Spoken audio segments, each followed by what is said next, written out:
Good morning and holiday. The Committee on General Government Operation and Appropriation now called to order.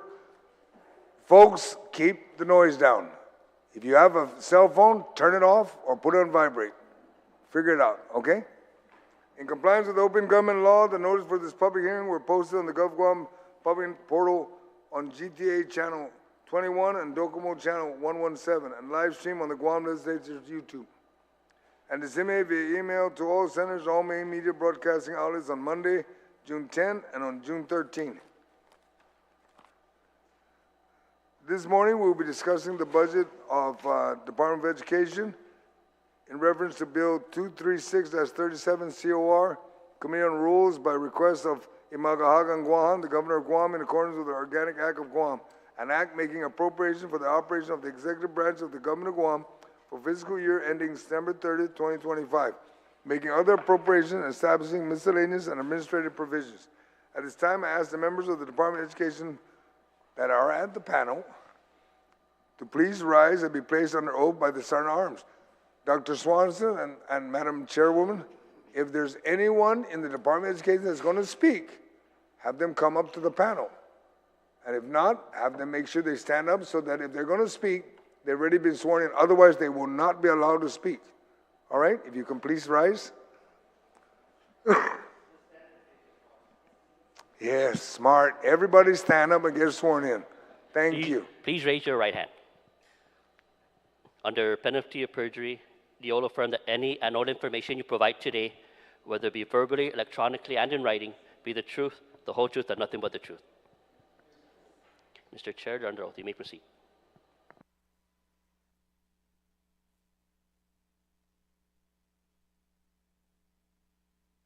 Thank you, Sergeant at Arms. General rules for this budget hearing. Please provide my legislative staff with any document for photocopying and distribution. Panel members are asked to remain in the room for question or for additional testimony as may be desired by members of the committee. Question and testimony shall be confined to the substance of the agenda, which is specifically DOE's budget. Personal inference as to the character or the motive of any senator or any individual testifying is not permitted.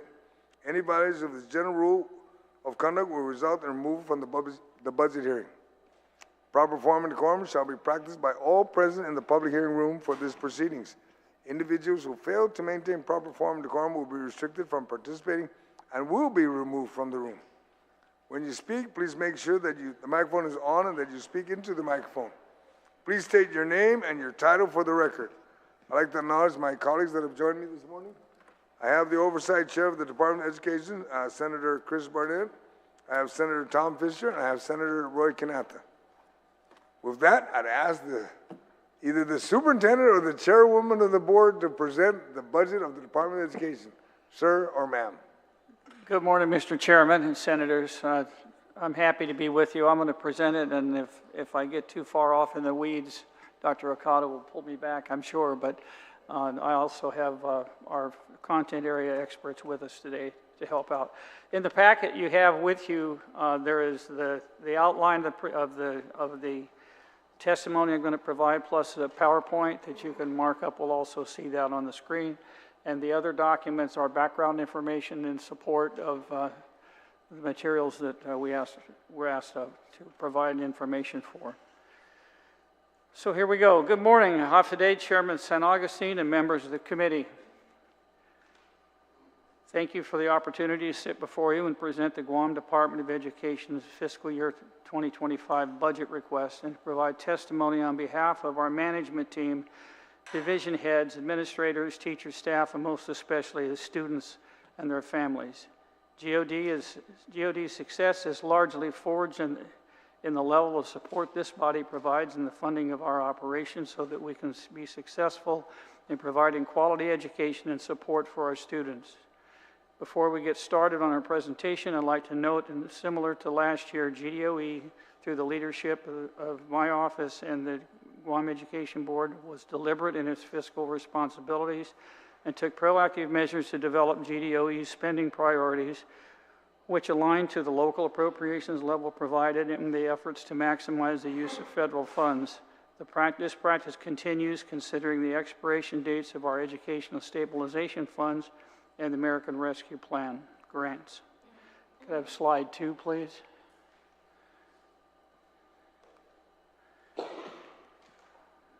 This chart shows the combined effect of reduced appropriations as well as cash shortfalls since fiscal year 2021. So you can see the trend lines, I hope, on there. Our requests have gone down and back up a little bit, but we've had a gradual increase as well over the years from the appropriation level. While appropriations have seen modest increases since fiscal year 2021, cash released by the Department of Administrations in all 4 years has shown a decline in comparison to GDOE requests and approved appropriations.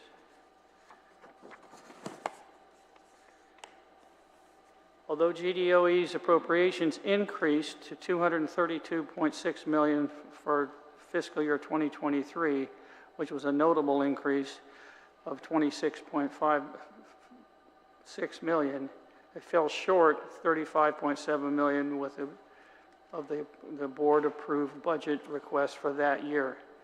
It is important to note the significance of not only the relative decline in local appropriations, but the impact of the cash shortfall on GDOE operations and its ability to pay vendors in a timely manner and address all obligations.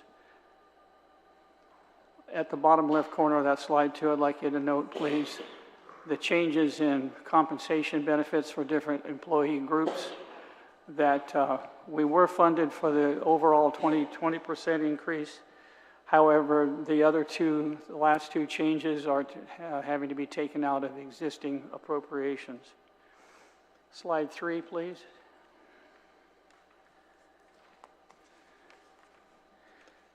The fiscal year 25 budget request. On March 11th of 2024, after a lengthy budget process that began at our schools and concluded with several work sessions of the Guam Education Board, the board approved the fiscal year 25 budget request of $303,393,921.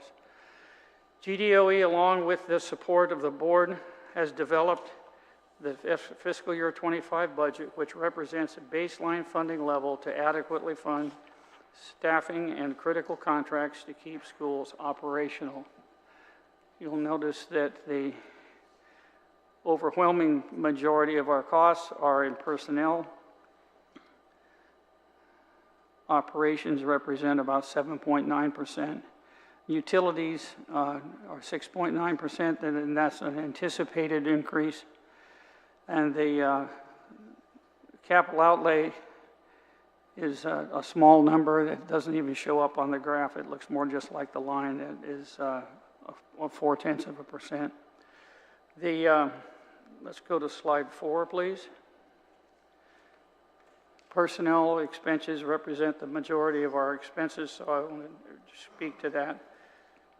The largest cost category in the fiscal year 25 budget request is for personnel, totaling $250.9 million.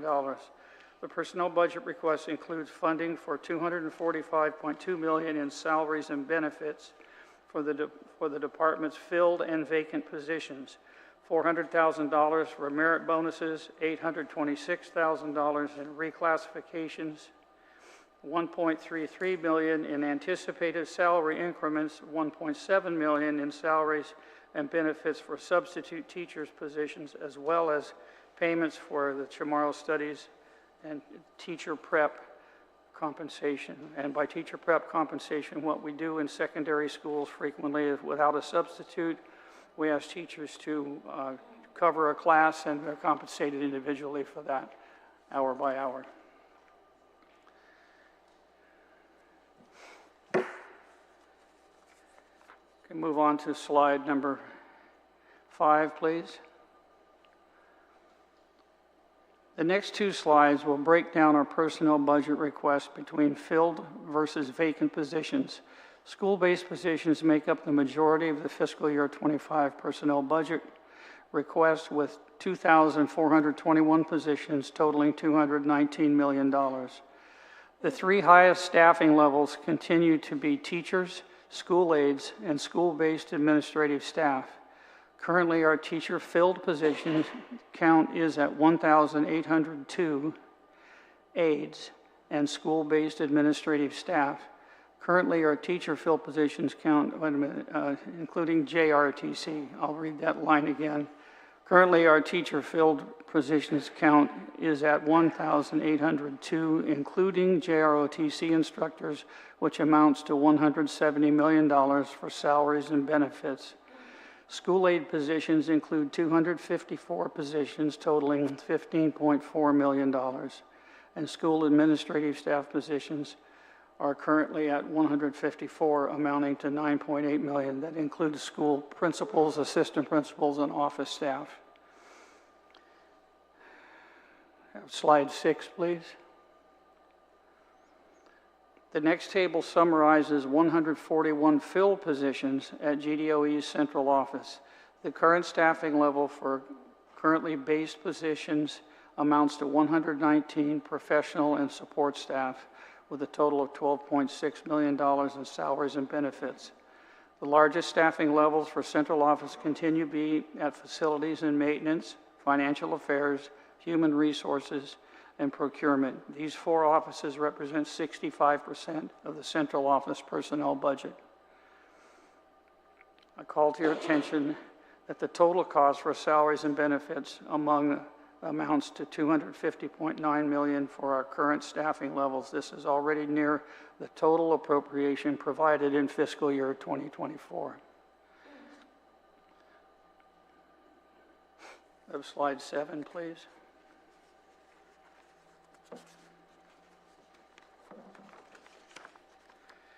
Included in this year's budget request are GDOE's vacant positions. We've identified 17 vacant positions to be added to the fiscal year 25 account for $1.2 million. The majority of these positions are to support our schools in staffing teachers, school aides, and assistant principals. The table's personnel reflect the summary of the vacant positions requested. These are in addition to what's currently funded in FY24. And it's based on student population and the vacant positions that have existed and not been budgeted prior to now.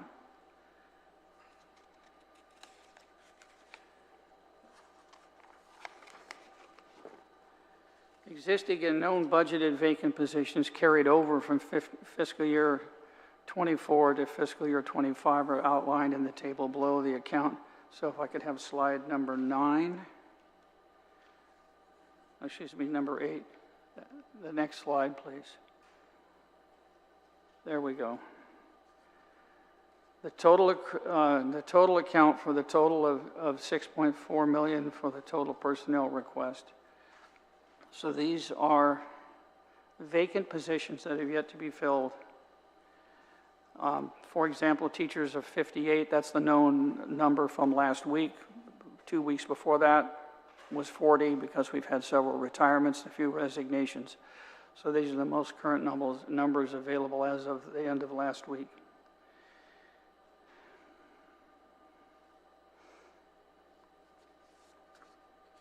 Could I have slide 9, please? This slide provides a breakout of the positions required by the negotiated agreements and have remained and school aid positions needed to support campus safety. The total number of personnel in this group is 150 at a total cost of $6.7 million. So the clerical positions, library technicians are a result of negotiated union agreements. Those are vacancies that have been advertised and we have not been able to fill. The school aid addition is our estimate of what we can support to provide additional physical security and orderly conduct in the schools. Slide 10, please. The operations and budget request is $25.4 million and is comprised primarily of critical contractual services necessary for the operations of GDOE schools at central headquarters. The request consists of the funding necessary for facilities and maintenance contracts, which include solid waste collection, custodial service, generator maintenance, air conditioning maintenance, grounds maintenance, cafeteria equipment maintenance, fire alarm system maintenance, and heavy equipment and vehicle fleet maintenance. Other items in our operations request are the child nutrition program, that's local subsidy, funding for external audit fees, technology contracts for internet services, printer and copy machine services, annual contract fees for GDO's Munis system, funding for library books and supplies, interscholastic sports, hygiene products for students. Lastly, the two new operational requests are included at $5 million and $2 million respectively for maintenance performance contract to handle maintenance across the entire school system, and $2 million for security upgrade to improve campus security on all 40 campuses.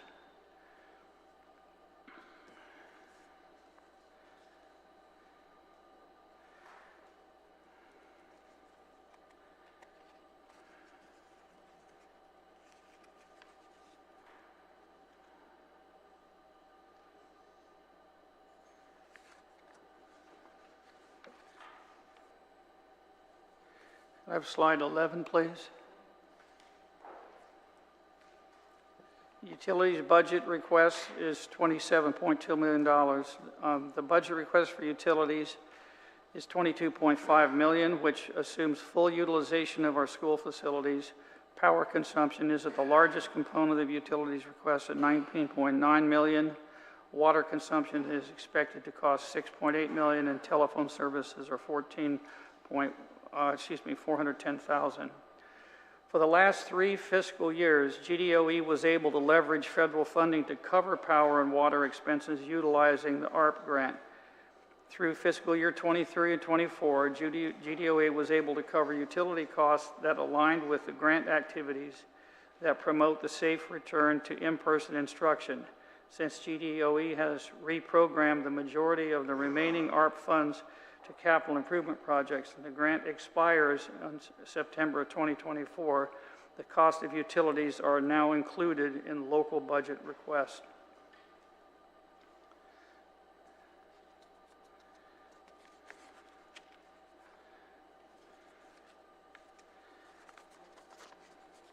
Slide 12, please.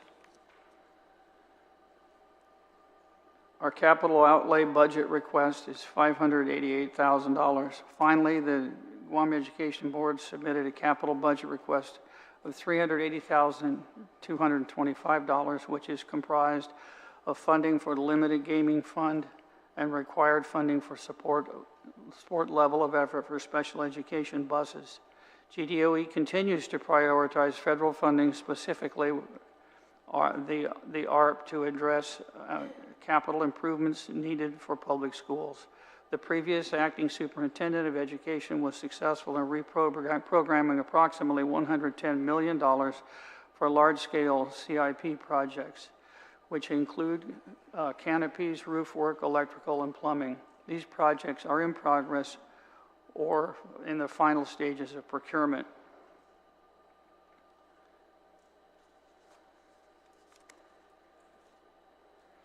Slide 13, please. The COVID emergency relief grant status. Although not a part of the budget request, GDOE would like to provide the grant status report for ESF and GARP grants. As you're aware, the ESF 1 grant expired on September 30, 2022. GDOE has successfully obligated all funds available in that grant, which total $41.5 million. Currently, the ESF 2 grant has a remaining balance of $2.3 million and was set to expire in September of 2023. GDOE was approved for late liquidation of this grant, and that is ongoing. So the last $2.3 million is expected to also be expended. The grant award for ARP totaled $287 million to address the many impacts of COVID-19 on students. GDOE schools were allocated $239 million. Private nonprofit schools were allocated $39 million, and $8.6 million was allocated to the state for state administrative expenses. The GDOE schools allocation of $23.3 million is encumbered. $148.1 million are requisitioned and $47.4 million have been expended. The remaining available funds for GDOE schools total $68 million.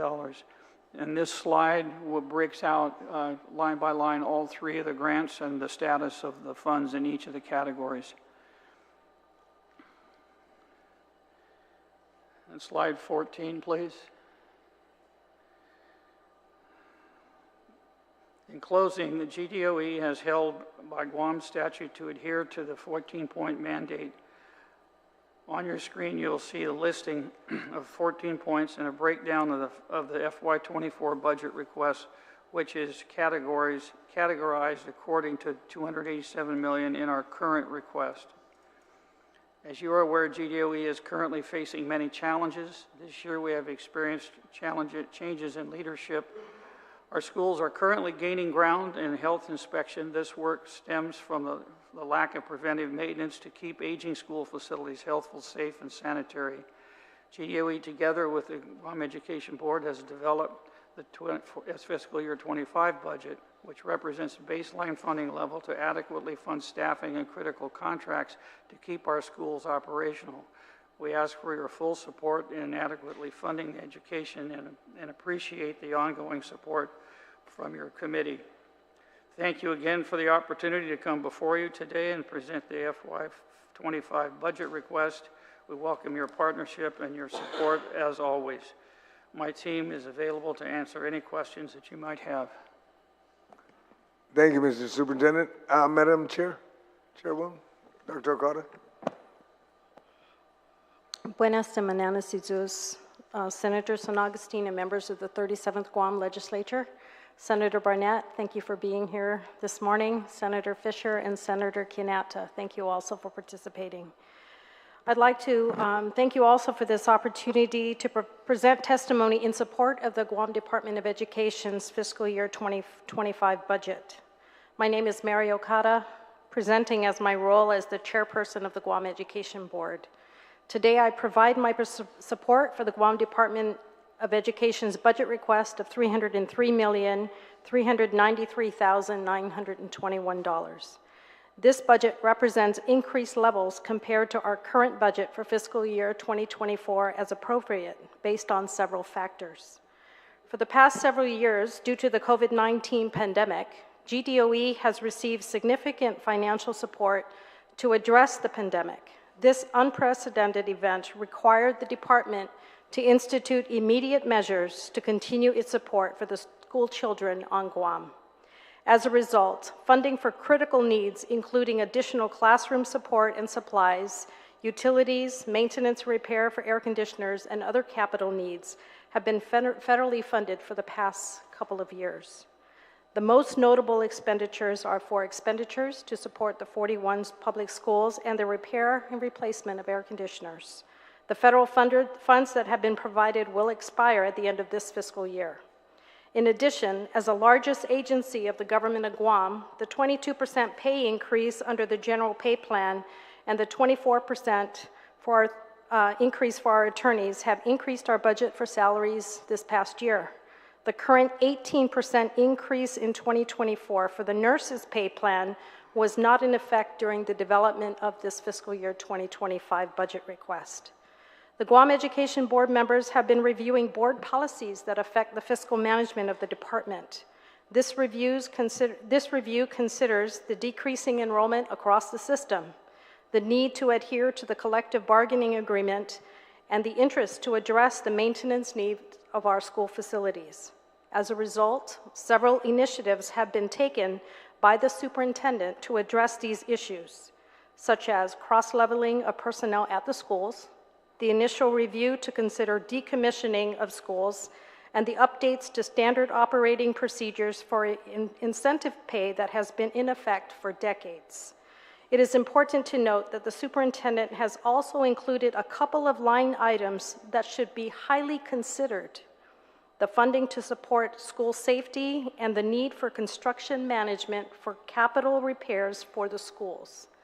In fact, the Guam Education Board, in its approval of the fiscal year 2025 budget, specifically mandates that all lapsed funds in its fiscal year 2025 appropriation be specifically restricted for capital improvement projects at the GDOE schools.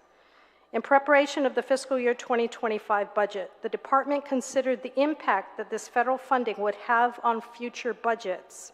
In addition, the department has provided information on the number of FTEs, currently at 801, that are federally funded, so that we are transparent and that our request here today reflects only the general fund requirements of our entire operation.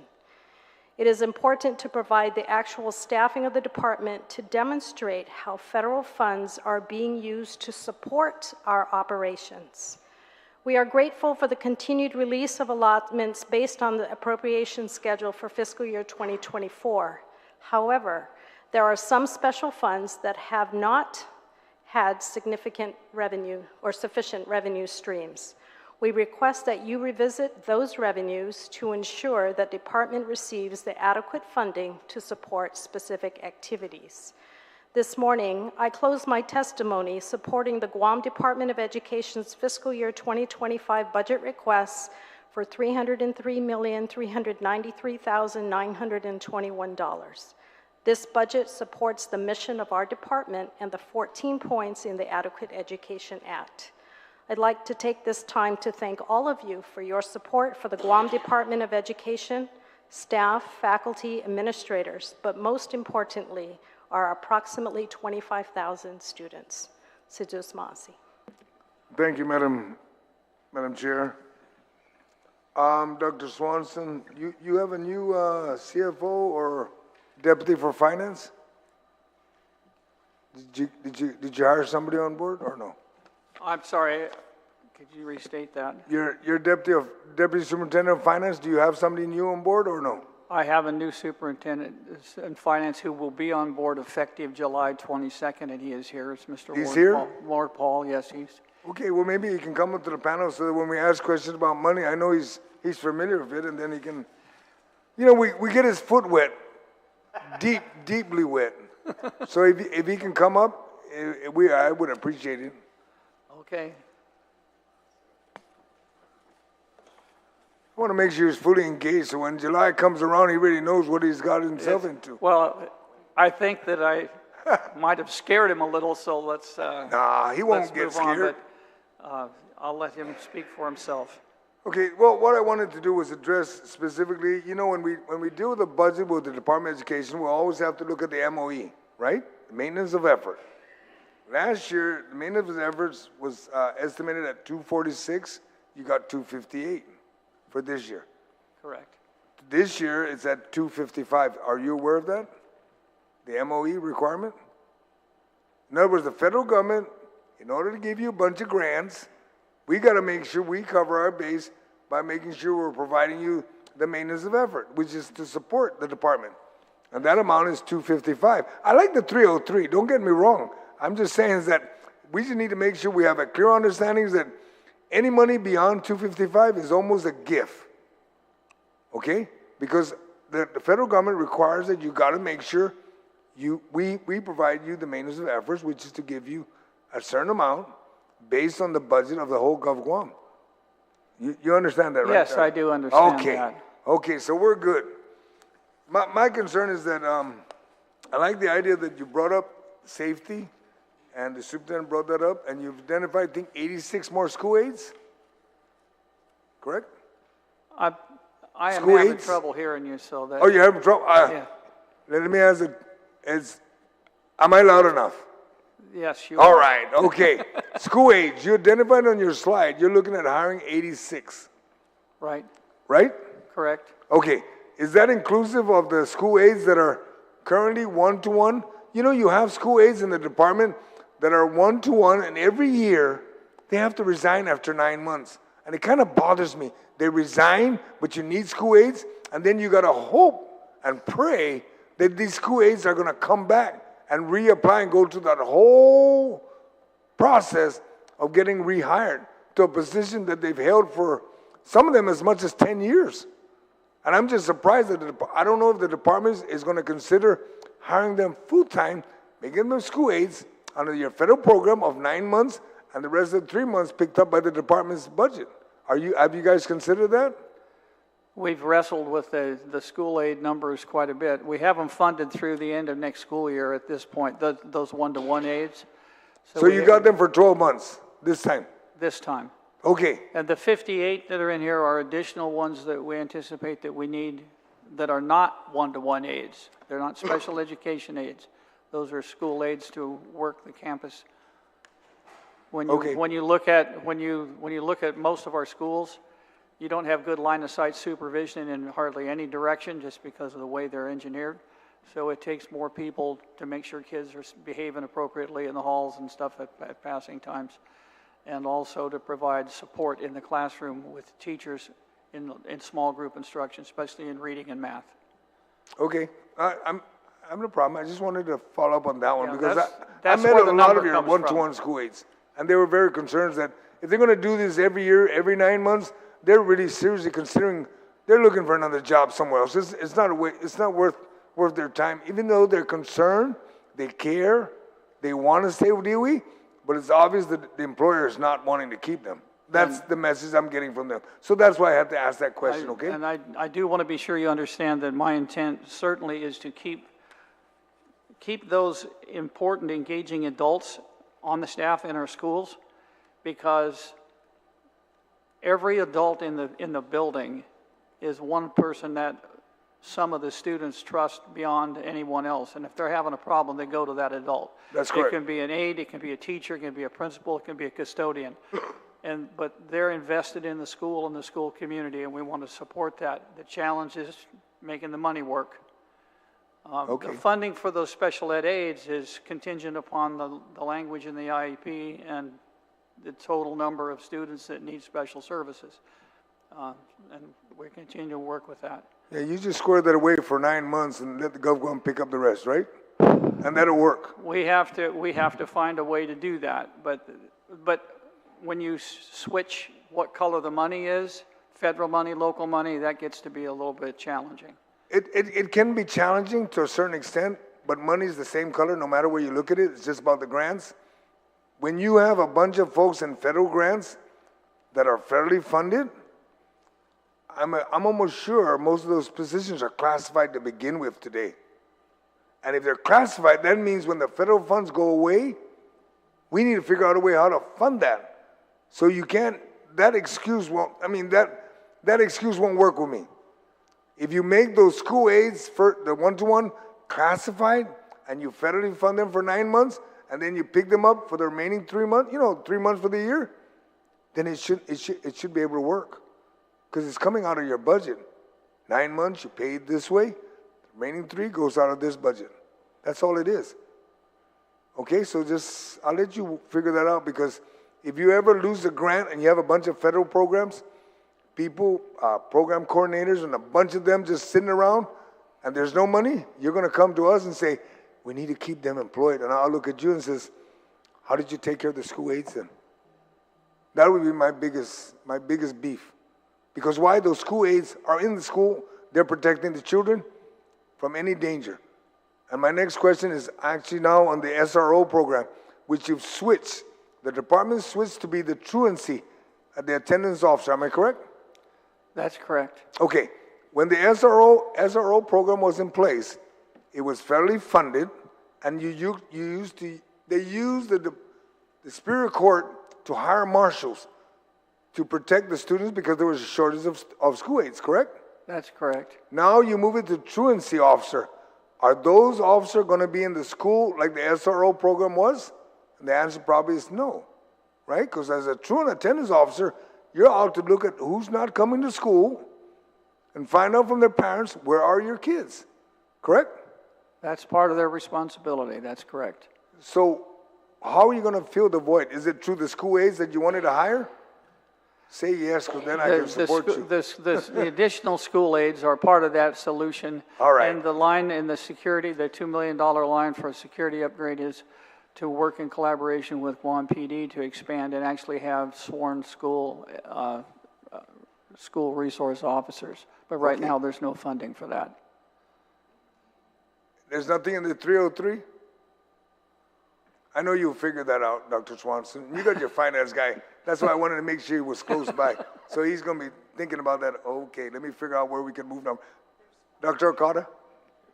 Yeah, in the current staffing, there are 5 positions for school resource officers in Okay. the local budget. So it's within the budget. Just scrub it a little bit and do what you need to do, Dr. Swanson, okay? We will. All right. And then on another area that concerns me even more is your utilities budget.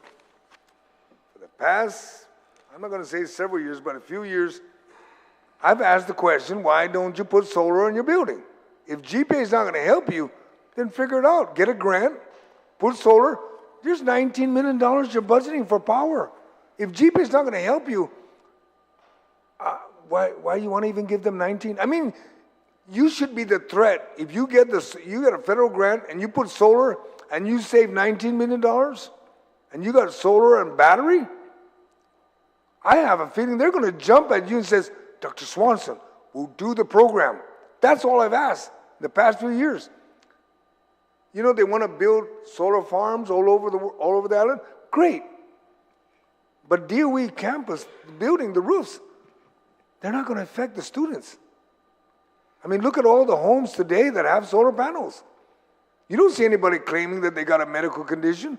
So you're not going to have that problem. But I'm just concerned, if you're spending $19 million on power that can be solar generated. I mean, I remember in the past, we had several hearings on this, and quite a few of the solar companies came in and said, first thing is, change your light bulbs, do all the things you can do to reduce your power. But for DOE, it just keeps growing. Every year it keeps going up. I'm just curious. Is there anybody in the maintenance shop here also in your group? No, probably not, right?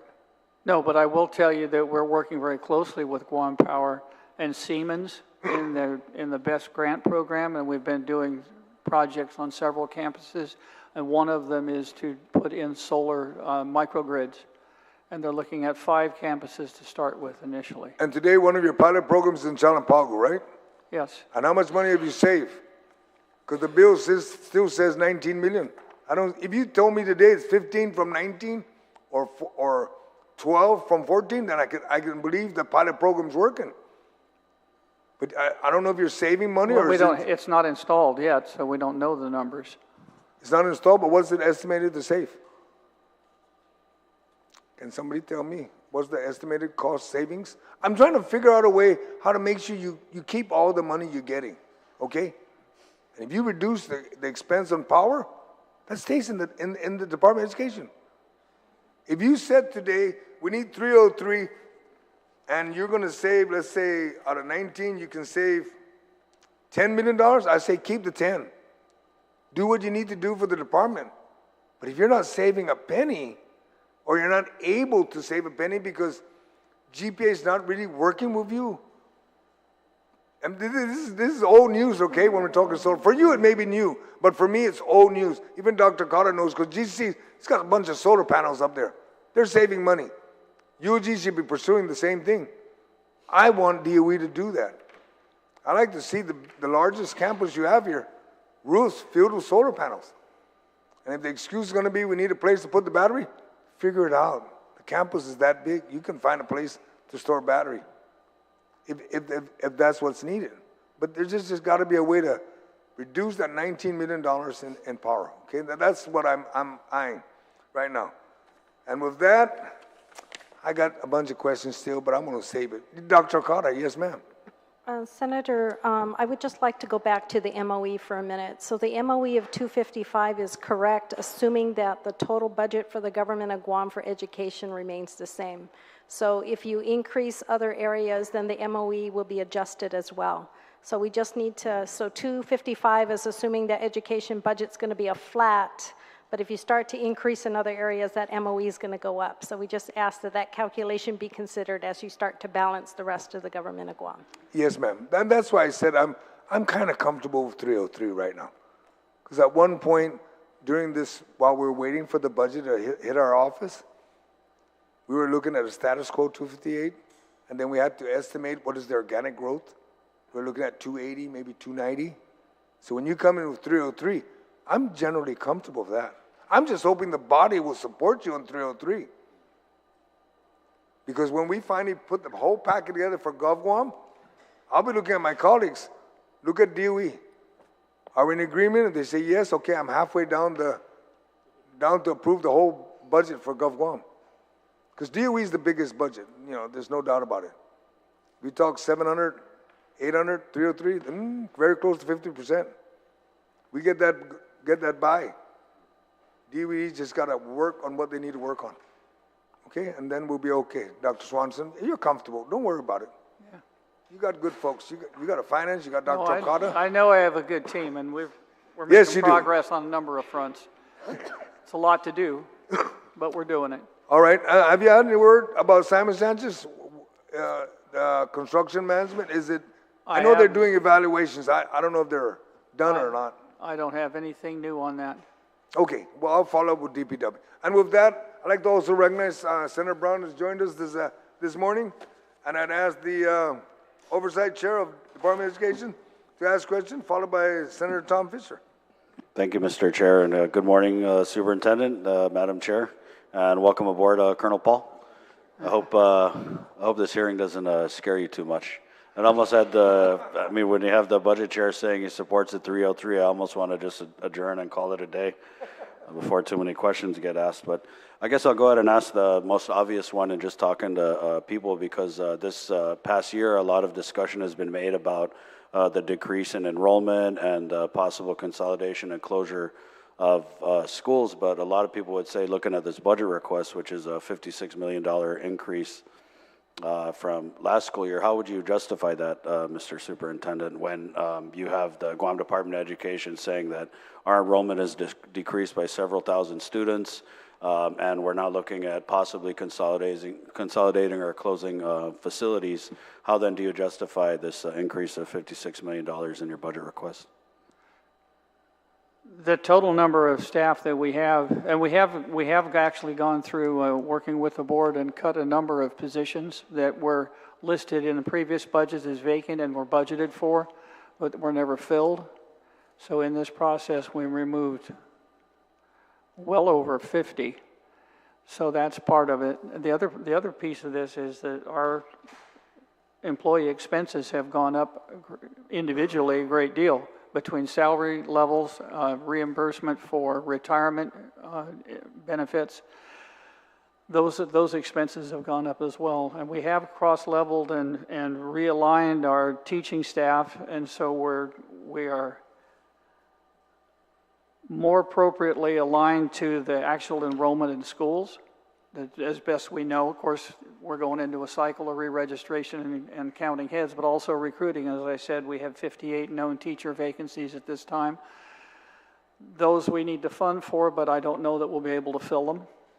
In fact, we have a job fair on Thursday at Ukadu High School, so we'll see how that progresses.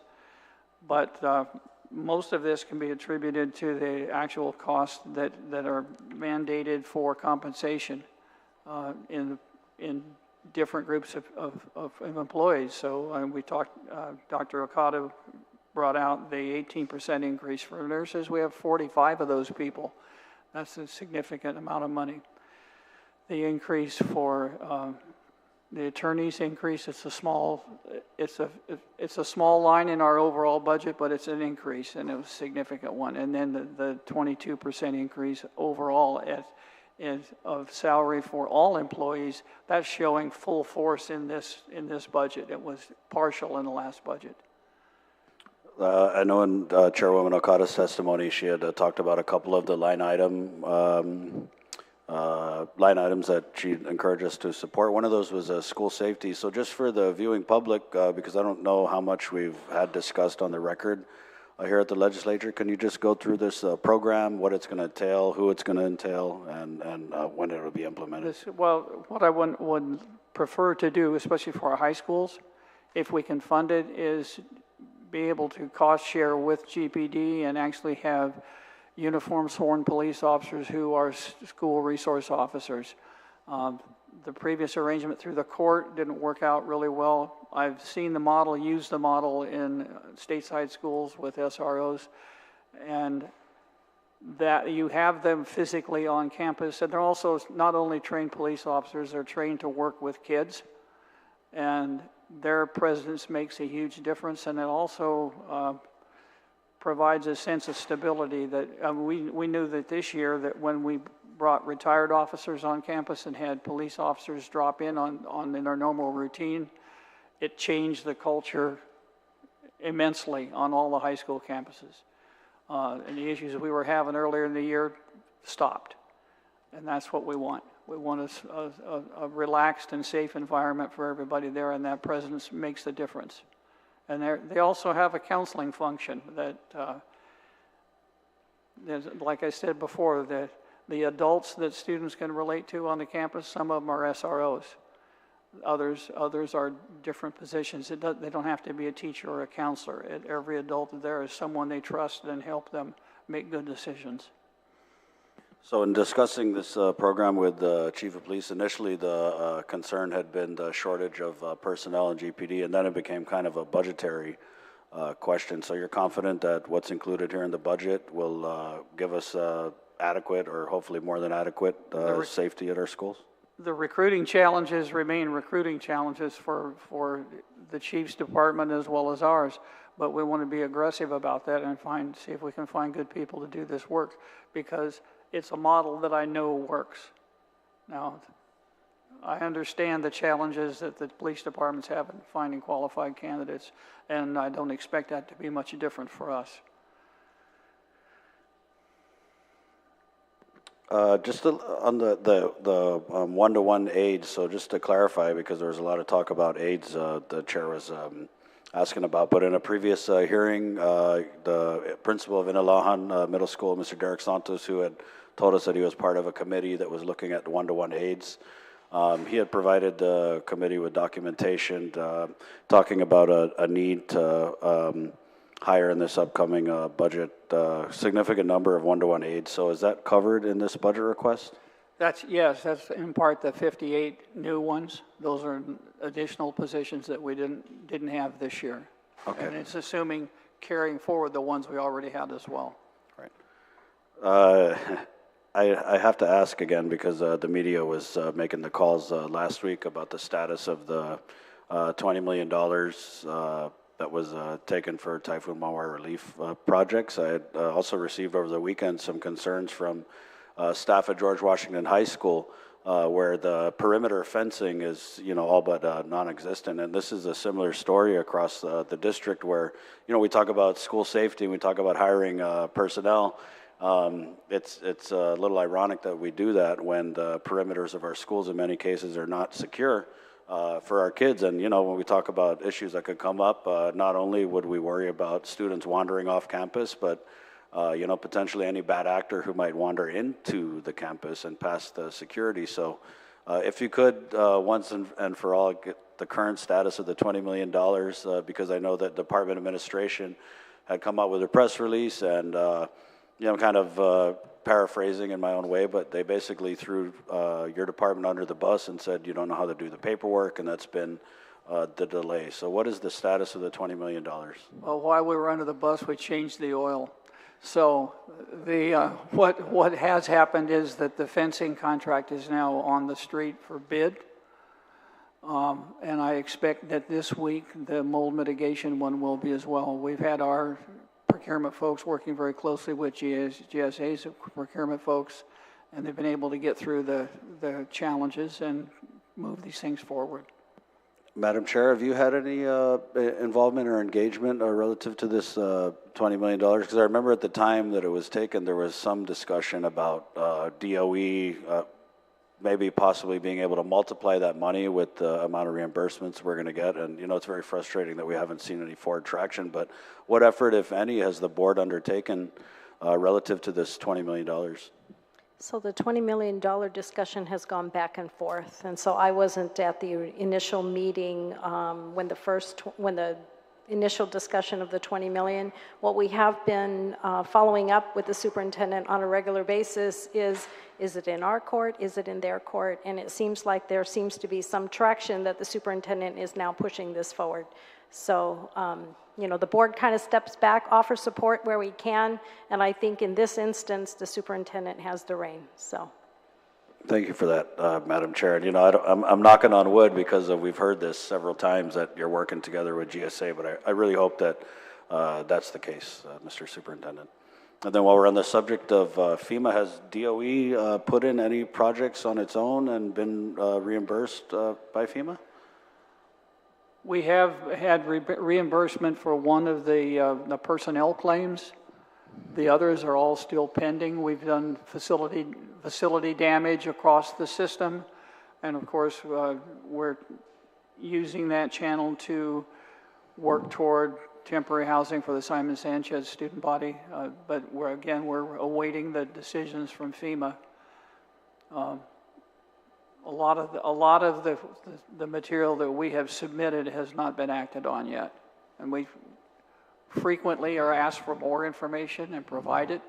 The last submission I saw on the maintenance, wanting to separate deferred maintenance from storm damage, and we submitted 700 pages of documentation on that request. So it's that continuing process to satisfy FEMA. But we have received the personnel costs settlement. What were those relative to?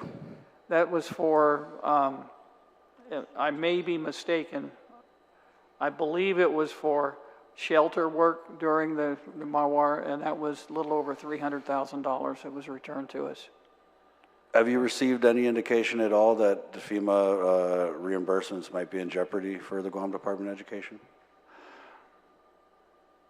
Only to the extent that if we can't provide documentation that they ask for, that they might not consider it. Has that been a part of the conversation with FEMA since Mawar? Yes. And so how much? So we continue to provide additional information, but it seems like there's, in some cases, this is a moving goalpost.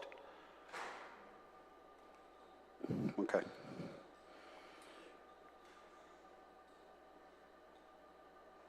What about the management audit that we passed a law mandating a management audit? Has any funding for that? It's in progress. All of our materials with Ernst & Young, who's doing the work, we haven't, the public auditor and my staff have been communicating directly. It's on track. What about the status of, oh, go ahead. The management audit is included in the funding for fiscal year 25. Okay. That's separate from the financial audit. Right. Thank you.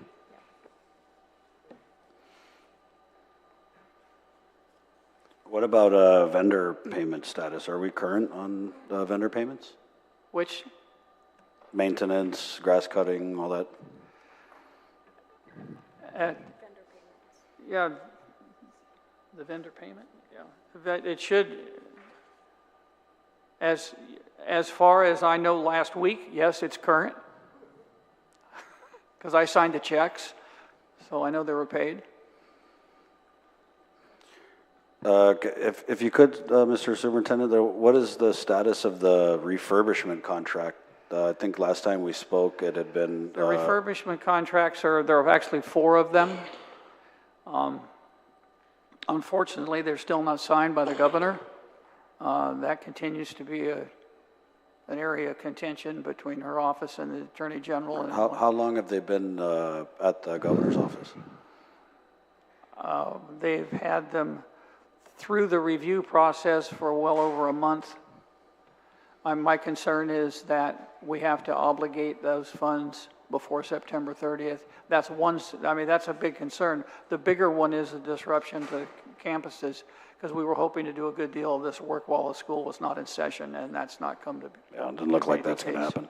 Not going to happen. So have you had any conversation with the governor's office? Is it just a matter of standard review, or are we still having a philosophical debate about signing these things? This is still in the legal review process, and I don't have a good answer on that one. I've worked with the governor directly and with her liaison as well, because In my estimation, the most important part of this is to get these executed, and the philosophical difference about the role of the Attorney General can be sorted out somewhere else. And just for the record, this is $80 million in refurbishment? Actually, it'll be more than that because we're reallocating ARP funds, as I said in my testimony, to push more money to maintenance. I want to add schools, and they've already been bid. So, and that vetting's already been done by legal review at our level and at the AG's level. So, I can add any of the schools that I need to. So that would push that number closer to 100 million.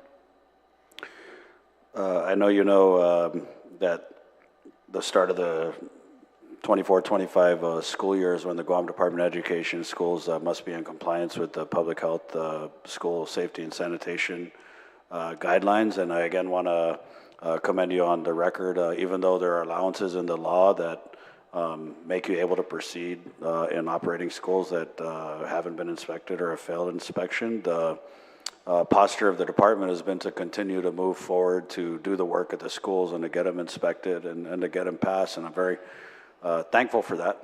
But my question is, does this budget request include equipment, supplies, those kind of things, not necessarily on the refurbishment side, but at the school level that the schools will need to pass these inspections? So, for example, Agustin Johnston had passed their inspection, and then they were told that there were some, items they needed to remedy, to include paint, and they received a donation of paint, which, God bless the generous' heart, but this is a conversation we had when I first got in. We're funding you to the tune of hundreds of millions of dollars, but we still have teachers buying paint supplies. We have, principals, assistant principals, administrators getting all the equipment that's needed to bring the schools up to a level where we can pass these public health inspections. So is there anything in this budget that would aid these schools in being able to pass inspection? The inspection cost, the actual charges that we have are included. The materials we're able, because of where we are with federal funding right now, with ARP funding, we're able to purchase ahead the materials that we'll need to do that. The next budget cycle for FY26, that'll be a different discussion entirely. And Dr. Okada was referenced that setting up that fund for capital projects, that's really where we have to go. Because as I look back over the history of the system, I don't see that anywhere in previous budgets. And we know, obviously, that it's one thing to build a school, and that costs however many millions of dollars, but then the maintenance needs to happen as well.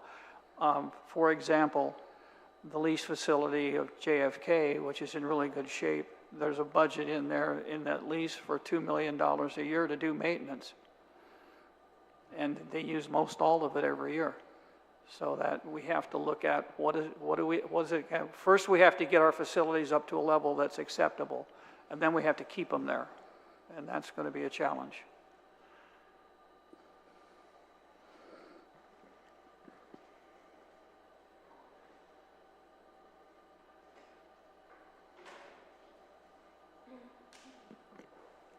Can you explain how the decline in the Healthy Futures funding is going to affect GDOE's operations?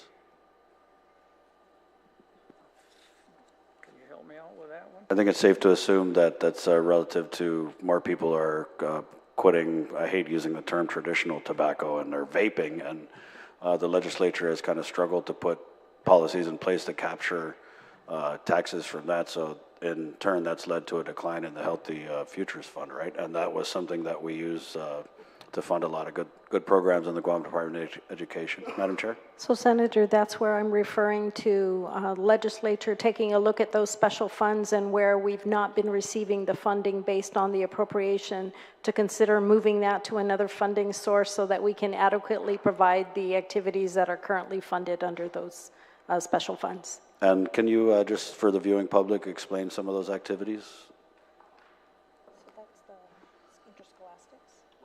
Yeah, most of it is interscholastics. So in other words, you're giving us some homework. Absolutely. Thank you, Madam Chair. Mr. Chair, I have nothing further at this time. All right, thank you, Senator Barnett. Senator Fisher.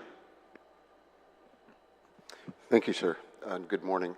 Good morning to all of you.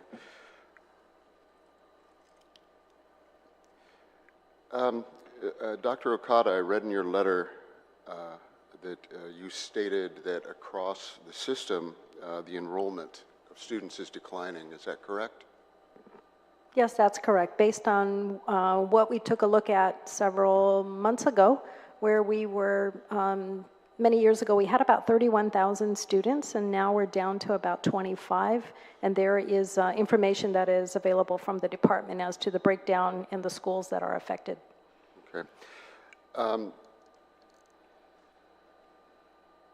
Why are the students, in your estimation, why is the enrollment declining? It's incredibly concerning. I'm sure you appreciate that. I think there's a couple of reasons. We do know that people have been relocating off island. Yeah. So that's one factor. I would also say maybe perhaps, and this is just my guess, that the birth rate's down, and so there's not as many students that are entering the public school system. I wouldn't necessarily attribute much of it to the charter schools, although that may have a little bit of an impact, but I just think overall, the number of students that are entering the public school system, they're just not on Guam. What do you project to any of you, what do you project the population of the Department of Education to be in 5 years?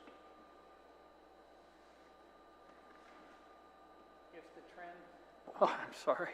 If the trend that we see in kindergarten registrations continues where it is, we could, I could say we could probably drop another 2,000.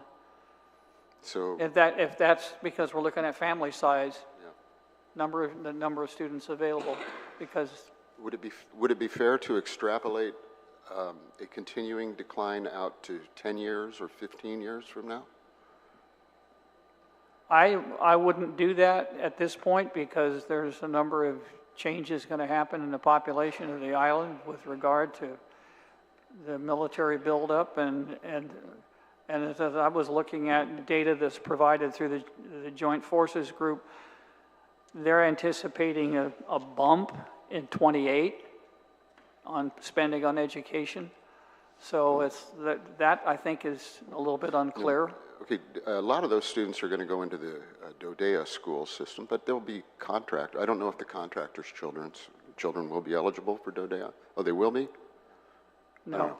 But my overall concern is the drop in population, and I'm not suggesting that the drop in population should drop or should drive the budget for the Department of Education. I don't mean to suggest that at all, because I think that the overhead, the Department of Education is just part of the government overhead, and we've just got to meet it, whether or not we have 14,000 kids or 1,400.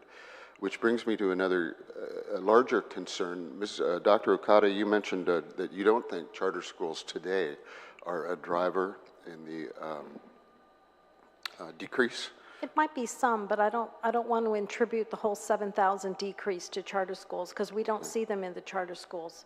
We don't have 7,000. Right. And we don't see the increase in the number of students migrating over to the Catholic schools either. Okay, well, there is some migration, at least to the charter schools. Correct, there is some. Okay. I worry about, I've said this before, but I worry about the charter schools cannibalizing the Department of Education, because the charter schools get a fixed amount of money to educate each child. They don't have nearly the overhead the Department of Education has. It doesn't even approach what you guys have to deal with. And so consequently, an education of one child in the Department of Education is more expensive, dollar to dollar, than the education of a child in the charter schools, which seems kind of attractive, but we're leaving thousands and thousands and thousands of students behind who must be educated. So, you know, I haven't come to a conclusion on that. I just saw a charter school, I think just got certified, or whatever the terminology is, just over the last week or so. which may be a good thing, but I worry primarily about the cannibalization of the Department of Education. If the charter school movement continues to multiply, the Department of Education may become unsustainable, and that in and of itself is not sustainable. I just wanted to get my 2 cents out on that. I think that, there's an elephant in the room we're not paying attention to, which is the decrease in population of the Department of Education, while your budget cannot decrease. It's an issue which really needs to be looked at. We cannot do, we cannot do without a Department of Education. So I just wanted to bring that up. One other thing I noticed, I'm banging away on the charter schools, I suppose. 17 GCA 12107 Golf G says charter schools are exempt from DOE policies. Do you understand that to be true? That the Department of Education policies are not applicable to the charter schools? That's my understanding. Now, the Department of Education also has a obligation, and you have to report on your progress in getting children who are becoming young adults, getting them ready for the working world or going on to school. That's, I think, 14.14 or 14.14.1 or something. It's an actual statutory requirement. If it is true that charter schools are exempt from the DOE policies, that means that the charter schools have no obligation to ready their students for SATs or ACTs or preparation for college. I think that it's a concern of yours because you're all in the same industry, but I don't know that that's something you can address. I think that's something probably for the legislature. We cannot morally not educate children. Senator Fisher, I think the requirement, though, for them to have accreditation may meet that requirement. If it's in their charter. If it's in, and I believe the legislation establishing the charter schools require them to be accredited. Can you find a citation for that? No, it's not. Okay, anyway. All right, thank you, ma'am. I hope you're right on that, but the blanket exemption of the charter schools from your policies, the Department of Education's policies, is disturbing because, as I said, we cannot allow children to slide by without an adequate education that will prepare them for college, trades, whatever it is they want to do. That's fundamental, and it goes around to, we talked a little bit about the maintenance and things like that, which is obviously key to an adequate education, making sure that kids are safe and dry and so forth and so on. But more important than that, vastly more important than that, is that they get an education.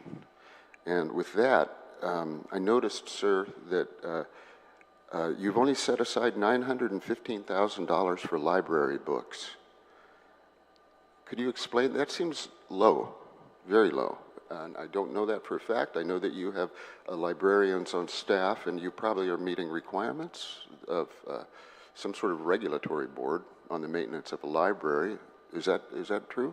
There are standards for the Library Association, but we've been able to fund materials purchases very well because we're using ARP money to do that. Now, going forward, that money goes away after this fiscal year. So, but we've been able to provide a significant amount of funding so far for instructional materials, library materials. Okay, the library materials in your budget was $915,082. But that, from what I understand, that does not represent the total expenditure on library material. No. Okay, so you're getting ARP funds to supplement that? Yeah, yes. Great. Do you have an idea how much? Yeah, go ahead. You're sworn. Yeah, coming up, Joe. You already sworn in. That's the beauty of everybody sworn in. Yes, thank you. Joe Sanchez, Deputy Superintendent for Curriculum and Instruction. So generally what we put into the budget attaches to the passport funds. And every year there's an estimated number, and we just allocate that. It's almost a steady number. With the ARP funds, the last couple of years we weren't able to get local funding. But so what we did is we actually took that number. We actually doubled it with ARP, because ARP is a generous amount that was provided to for instruction. So we used that for the libraries the last 2 years. And do I understand then the actual expenditure on library materials, including the ARP funds, is probably closer to $2 million? Last 2 years, if you add the 2 years together, yes, about some million. $2 million, is that year over year? No, total. Total. So total from ARP is about $1 million per year. And when we did it the first year, I requested for $1 million. We allocated that to the libraries. Not all of that went through procurement, so they had a carryover. But then the following year, we also didn't get local funding, so we just asked for another $1 million. We were approved for that. So we basically had those $2 million. And I actually requested for additional funds this year. We were disapproved for that because we didn't finish the $2 million yet. So the librarians are still trying to spend that $2 million. So the 800 that's reflected is obviously for next fiscal year's passport allocation. That material is obviously perishable. Yes. So will you be coming back next year? I hope you will be coming back next year to ask for more money for the libraries? Well, most of it is, they don't normally buy consumables, right? That's what perishable you're talking about. They normally purchase library-grade books, which are what would normally look like a paper book, is actually hardbound and actually stronger for repeated openings. So they purchase pretty high-quality text material, hard copy materials. And then in addition to that, we opened it for technology, and as well as internal capital improvement, right? So some of them are redoing their shelving and windows and a whole bunch of things. There's a couple of libraries that have already done that, and they look really cool, where you walk in there and it looks like a little forest or something, and kids have little reading centers. So it wasn't only for library books, but a larger percentage was purchased for that, was used for that. And sir, does the Department of Education have an individual who is responsible for the collection in the schools? I mean, do you have like a doctor in library sciences or something? No, but our librarians are certified librarians. I don't know if we're at 100%, but the larger majority of them are certified librarians, and they have that type of training. Okay, thank you, sir. I'm going to jump around here just a little bit. The budget, I just didn't understand this. This is your slide 14, Dr. Swanson. If you could it's slide 14. If you could, this is your 25 budget request by 14 points. Could you explain point 13? Frankly, I just don't understand it. It says at least 180 instructional days each school year, with school years ending no later than 30 days following the end of the calendar school year. I'm befuddled.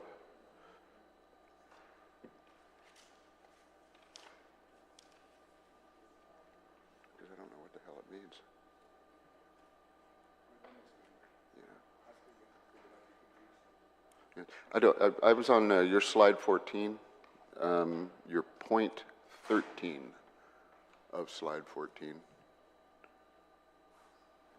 Is there any way we could pull that up? If you want the slide pulled back up? There you go. There you go. That's the one. Slide 13, or point 13. At least 180 instructional days each school year, with school years ending no later than 30 days following the end of the calendar school year. I just, I'm having trouble working my way through that sentence. Maybe I'll move on. Yeah, basically explain how you identify 53 million. What? For point 13. That's what you're asking, right? Yeah, let me just move on. If you don't know it right now, we can work on it, yeah. we can move on and get the answer later. Okay, and then I guess my final... We'll get it for you. Okay. All right. Thank you, sir. I'm looking at, that's about the daily cost of operation. 180 times what it costs to operate every day. Yeah, okay. All right. I also noticed that you're asking for $5 million for a performance management contract. Could you describe the contract and who is the current vendor? We don't have a current vendor yet, so that's a budget wedge because we would like to be able to contract our CIP's function to oversee and manage maintenance contracts. Okay, this is for a specific service? The Yes. $5 million is oversight for management or for maintenance? Maintenance and oversight of contracts, construction contracts. What kind of contract is this? Is this labor and materials or? Labor, materials, and management. Okay, So it's very similar to what Guam Power has. Yeah, That's but the model that we're using. does this mean that in total, the Department of Education is only setting aside $5 million for maintenance? Or? That's an estimate. I'm going to have to explain the contract. Senator Fisher, the $5 million, so the Guam Education Board with the superintendent received a briefing from GPA. The goal is to get GDOE out of doing CIP capital project work and focus on educating students. Okay. And so we knew that because of the difficulty in hiring facilities and maintenance personnel to the extent of, developing the whole scope, we don't have architects, we don't have engineers on staff, that we would contract out these services so that they can manage and ensure that the grass gets cut, that the schools meet safety inspections and the like, so that they can identify what needs to be done, develop the scope of work. So it's basically taking that large component for CIP out of the Department of Education's purview and just allowing our facility and maintenance staff to do the regular maintenance routine repairs. Okay. So that is just for the management contract, which is why eventually the department would have to start developing a pool of money for capital improvements. Sure, but if you are taking this responsibility from the Department of Education and outsourcing it, then shouldn't the Department of Education's budget request for this year actually decrease by $5 million? It won't be decreased until we get someone on board and we start to recognize those savings, because right now facilities and maintenance is significantly underfunded based on the capabilities of the staff that we have right now. Okay. I mean, they're doing their best. They're trying to get, everything up to par. We are using and we do have the support from GPA for an engineer to help develop a lot of the scope of work for the major projects. And so we're trying to move this a little bit further so that we can get a consistent source for the development of the scope of works for the major or larger projects that the department just doesn't, we don't have engineers, and which is very important for us. And so if we outsource this component, it'll allow us to move probably a lot faster because they have the expertise in developing those architectural designs that are necessary for major construction. Okay, this almost sounds like construction management. But, that's correct. Okay, well that's quite different from what we see in the budget. $5 million for essentially, okay, so because you're looking for engineers and expertise and so forth, you'll be almost certainly issuing an RFP, a request for proposals? Yes, we're preparing that. Okay, has it been prepared? Is it finished? We have a draft at this point. We haven't put it out because we're not certain about funding yet. Well, before I can advertise it, I have got to lock in the funding. Okay, well, I'm very curious to see what the scope of services in the RFP is. I was wondering if you would be willing to share that draft with the Senator Barnett. He's yes, the chair. We can do that. Okay, so we can have a look at it, and I'd appreciate it. Okay, thank you. Thank you very much. Thank you, Mr. Chair. Thank you, Senator Fisher. Senator Cananta, do you have any questions for the panel? Sir. Yes, I do, Mr. Chair. Thank you so much. I know this is a while back. I would just like to clarify, do we still have washing machines and dryers not being used in schools? That's my understanding, yes. So where are those washing machines and dryers being stored? They're stored at the schools. Okay. Certain schools have, do all schools, maybe not, or yes, do all schools have photocopying machines available to them? It's my understanding, yes. Is there a limitation or policy for teachers to have allotment of copies in every school? Like, example, I teach home economics. I'm only allowed to print 500 copies per month or per quarter. I have not set that kind of a limit. Okay. I think you should talk to your admin team and discuss that. I've heard of a couple of schools limiting teachers per quarter to only 500 copies. And for me, that's very unrealistic. So I would just like to have that checked into. Laptops that were purchased, are they all distributed to all the students already? And there shouldn't be any more laptops in boxes that are unopened? They are out to the schools, Okay. and they're either accounted for in cabinets that are in each classroom, because they have a charging system, that sort of thing, and some are issued to students depending on grade level. They should all be back now, because we're in summer break, except for those students that are in school for summer school. Okay, thank you. How many students are homeschooled? Do you guys track that? I don't have adequate numbers on that. Okay. What about uniform contract? Who maintains that? Like the student uniforms? Which contract? Student uniforms? PTO. It's at the school. It's a PTO. That's a PTO function. Okay. So if said individual wants to open into a contract, they have to go through a PTO? It's managed, yes, it's managed at the school. Yeah, I couldn't hear clearly. What was that question again? Example, I want to get ABC school to get uniforms. I'd have to go through the PTO? That's correct. Okay, thank you. Cafeteria workers seem to be outsourced. Do you know how much revenue has been saved being that outsourcing towards Sodexo or whatever other company out there? Do you know how much is being saved doing that operation? Mr. Manforte can give you details on that. We've been looking closely at it. Thank you.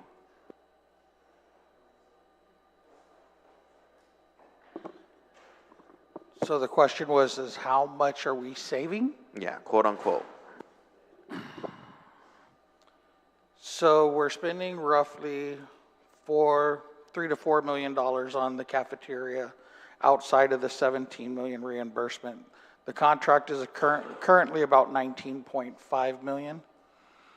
The savings, it's close. I mean, for me, I think that if we could open up the cafeterias and go back to the old cafeterias and control the menu costing and the menu costing and the power and water that we're consuming using water filtration systems, using the solar power, I think we could basically come up with a cost savings if we revert back. But it would take some time because we would have to be able to spend money for the cafeteria equipment. But it would be easier that way if we can control the cost of the food that we are making.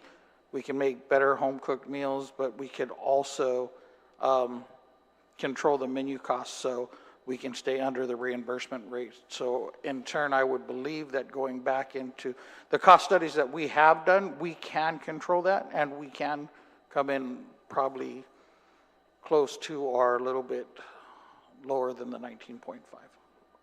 Thank you for that information. And example, ABC contractor bids for the entire DOE facilities, or is it, how is that? So the current contract was all or none. There is other ways we could have done the contract by region, but because of because of the federal mandates and because of the schools, how we have to have certain sodium, sugar, and fat contents. It's hard to pull in local companies for it, but if we did by 4 regions, it would probably open it up to the contracts to more people to bid. But it's, one contract is difficult to manage. 4 contracts would be a little bit harder. With the manpower we have, all or none is the most feasible, but we're willing to do anything to improve the food. So the next contract, we'll see how it comes out. We're writing it up now. We're coming up with different proposals. So. Thank you for that information. Special needs to hire an occupational therapist teacher. How are we tracking with that? This is from a parent.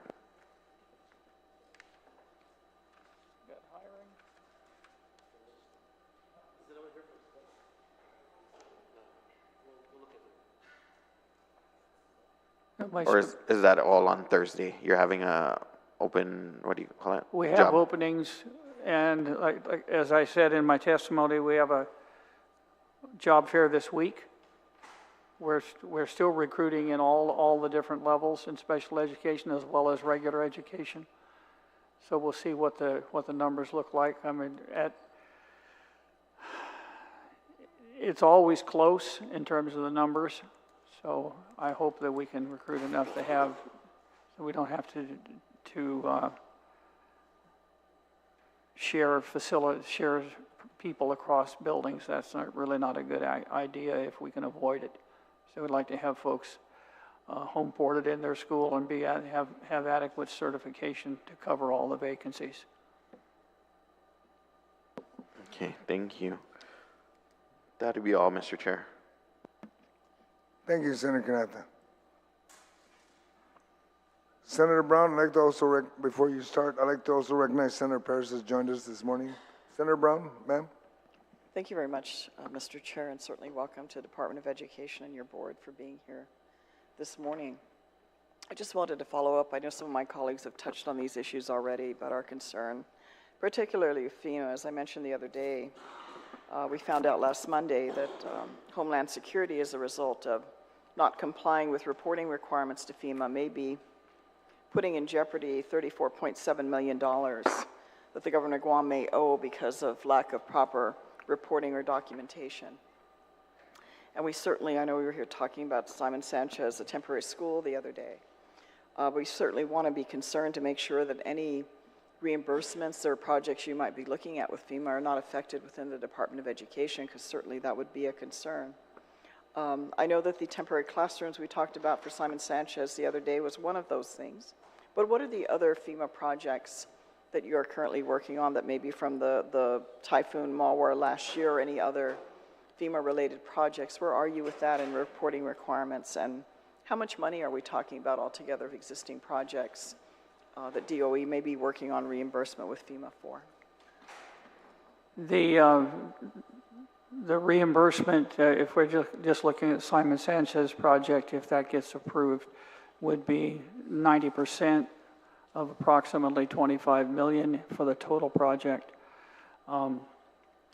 We still are in the midst of the damage assessment and reimbursement. As I mentioned earlier, that we had to submit additional documentation. It's the repair costs are a running total as we're picking up a lot of that. For example, FBLG renovation that's going on, the bid was for the damage to the condition of the building before malware. And so we're trying to get an accurate cost estimate of the difference for the part that was storm damage from the contractor. So it's taken us quite a bit of research, and we don't have that number yet. But that could be $7 to $8 million additional cost that we could claim against. But we're still working that on all of our schools, and we've submitted a huge amount of material to FEMA, and I don't have the actual number, the dollar value, but it's significant. With all of those projects, has DOE fronted the money for these projects to get underway, or has FEMA put any money on the table, or are they only going to reimburse you once the projects are completed? What is your arrangement with them? We're trying to use local money where we can, obviously, because if we're using our ARP money, it can't be reimbursed. And the timing of this situation is such that there's several projects that we're doing that are strictly ARP funded, and we know that there's no reimbursement. We haven't claimed anything. Like I said, we've only had one reimbursement for labor, and the rest of it is all in process, so we're not going to be in a position where we have to pay money back. We won't get it in the first place, but we're trying to, every place we can, to use it in the local money that's reimbursable. How about with regards to the timelines of completion of these projects with FEMA from our typhoon last year? How far along percentage-wise would you say you are in wrapping some of those repairs up, or there's still significant amount of work that needs to be done? I understand you have to, acquire the contractors and things of that nature. Depending on the facility, I would say we're not more than halfway. And do you anticipate? Because we're fixing a lot of this as we go along with the inspection process, and we're halfway through that process. We have 19 schools now, and if everything works out this week, there'll be 20 that have been inspected, and those repairs have been made along the way. And what's your timeline to complete any typhoon-related projects? I assume FEMA must have a deadline at some point. They have a deadline for submittal. My experience with FEMA and projects is they can run into years. I've lived through 2 major wildfires in Washington State, and those projects took 4 to 5 years to complete. And I want to stay away from that. Our need with servicing kids is immediate. It doesn't go away. Well, I just want to make sure you and your people are on top of those timelines so that whatever can be, if there's an opportunity to reimburse, certainly I'm sure you're wanting to ensure that happens. Right now we're current. Get those revenues. And we have all the information that they've asked for on top of it. I had to make a change due to illness on one of our staff members, that we have someone else that's watching that very closely. With regards to your ARP funding, how much ARP funding do you still have left? I know that there's a timeline on this. I have. Where are you with regards to that? With what is not yet, in fact, obligated, that means that we have not put the purchase order in the hands of a vendor. We're right in the neighborhood of $67 million.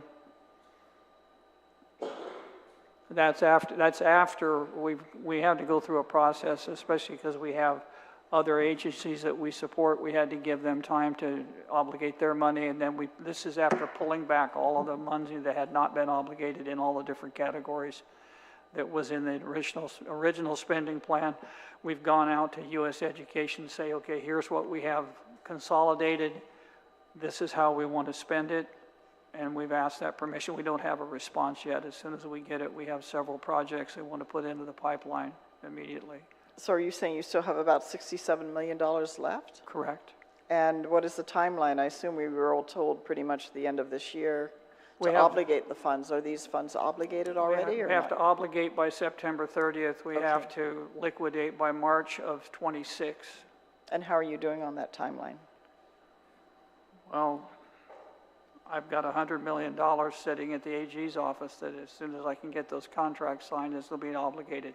Those are the challenges, is to get them through the procurement process and obligated on time. My intent was to have those 4 major contracts out 2 months ago. Someone knocking on the door every day? Yes. Yeah, I'd make sure I'd be knocking on the door every day. I've been told to go away, but that's okay. It's not. Persistence pays off. This is a process that's going to do what it's going to do, but we're going to keep the pressure on. How are you doing with regards to ongoing maintenance? I know our colleagues have asked about that, but once these repairs are made, we don't want to go back to the same old practice of literally letting things deteriorate to the point they require major repairs. As these repairs are happening in the schools, how are you addressing the ongoing maintenance so we don't fall back and behind as we have? Well, not a very good I have a new practice. maintenance manager that's leading the charge on that, but our team has been doing a thorough job of dividing up our manpower to where we're doing regular maintenance while we're also doing focused work on the schools that are going up for inspection. Stretches our folks a little thin, but we're making progress on that. We're trying to attend to the normal, because right now, well, we're not really shut down, we're in summer school, but during this lull in student activity, we've got to push to go out and get those normal maintenance tasks accomplished. And how about with you? Have you acquired any additional staff? I appreciate you have the head of your organization. Yes. But how about, I know last time we've talked, you were relaying, and it's been relayed that you have been having a challenge hiring maintenance staff. We are having a challenge because there's a lot of competition for skilled labor. But we've been hiring steadily over the last several months, and I can recall signing off on the personnel actions because I see all of them for at least another dozen maintenance workers in different skill trades, carpenters, plumbers, electricians. But we have capacity in terms of the FTEs that we would normally use, room for another 30. Whether or not we can get them, that's another matter, but we continue to do that. I know it was touched on with regards to your school aides. How have you addressed that concern that was raised with regards to being able to bridge over and keep these school aides on staff for the upcoming school year? That was done by reallocating special ed funding to keep those folks on board. We're still going to have to look for a creative way to do that. I mean, I realize that everyone's intent is to have these be full-time employees, but at the same time, when we do that, we have to account for the expense. When we go full-time, then all the medical and retirement benefits kick in as well. It's not just a salary.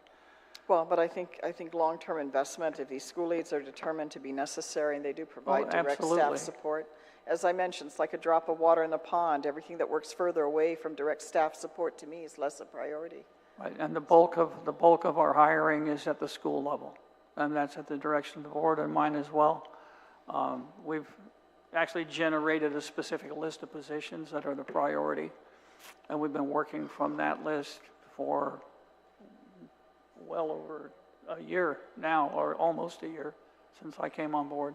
Well, I hope you keep that issue in the front burner because, I mean, inevitably understandable. I mean, almost everyone is going to look for some sense of security if they want to make a long-term investment in any position that they're working with. And, you know, you don't hold it against them, obviously, if they have other opportunities.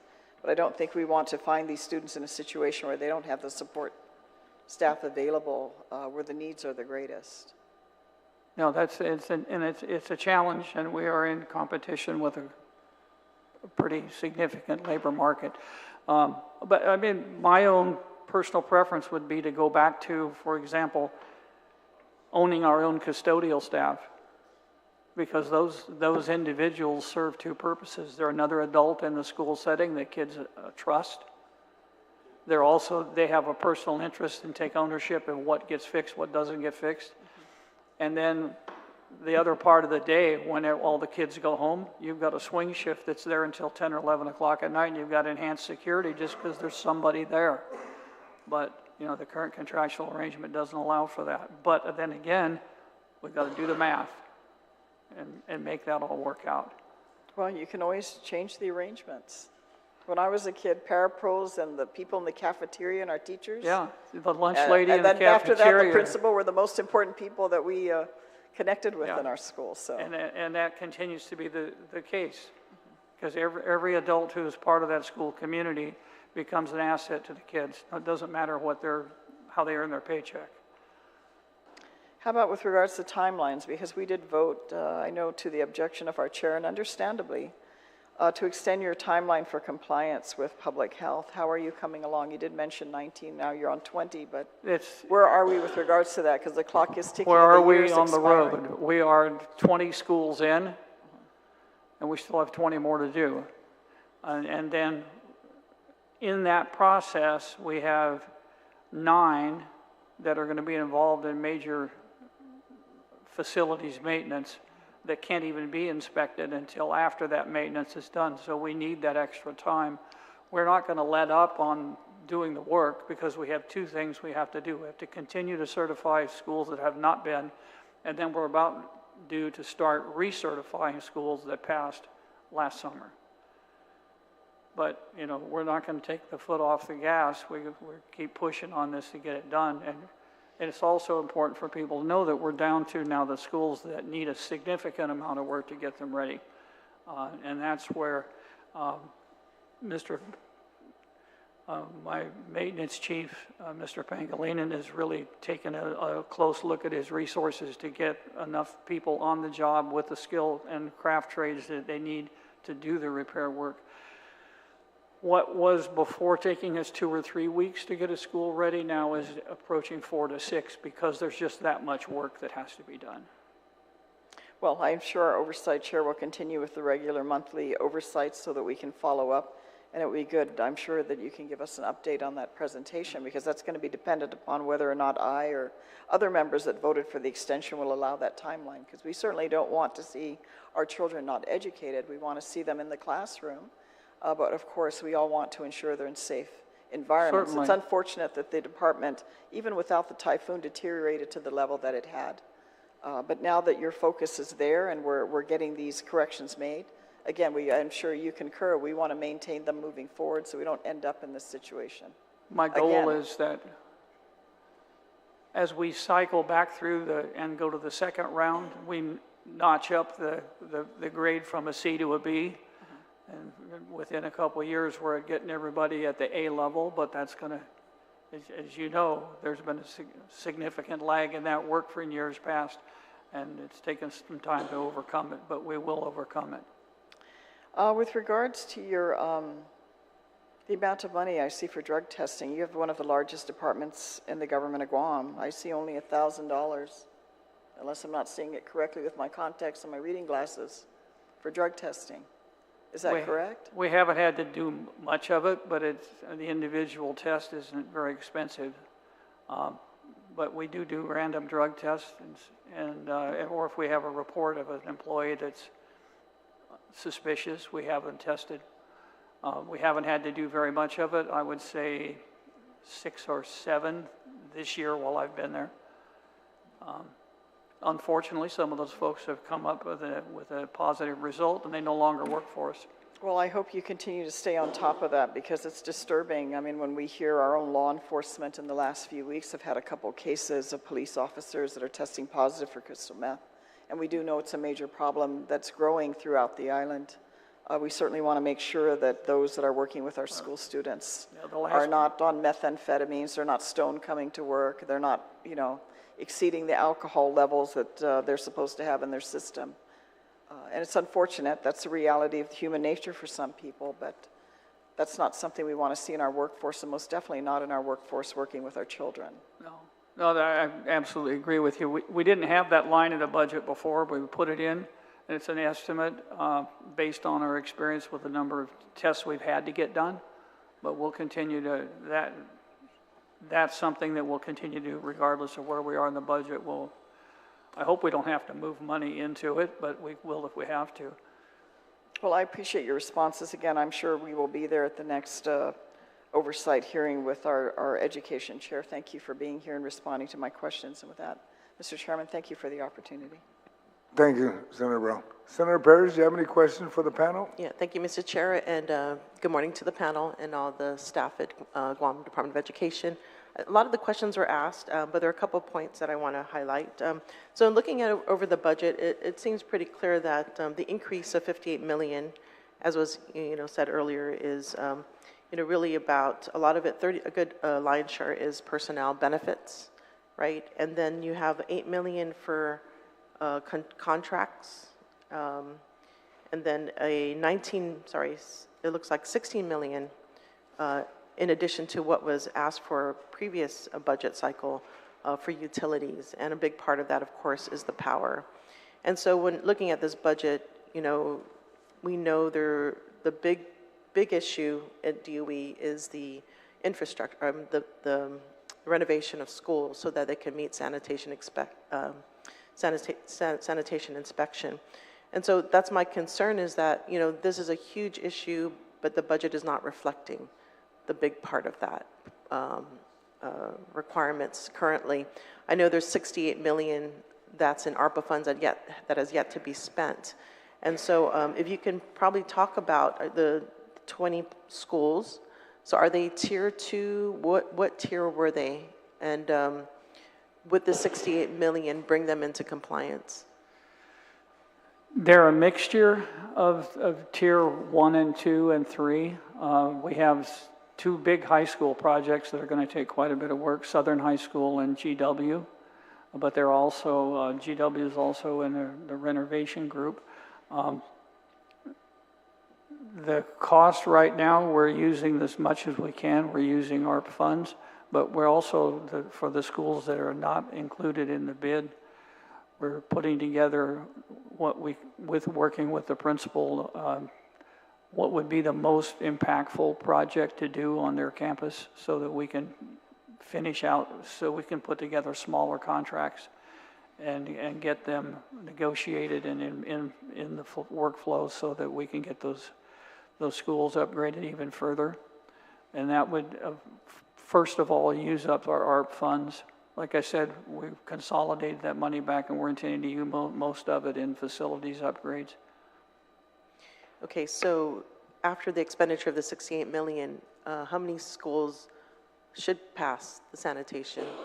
We should be able to pass all of them.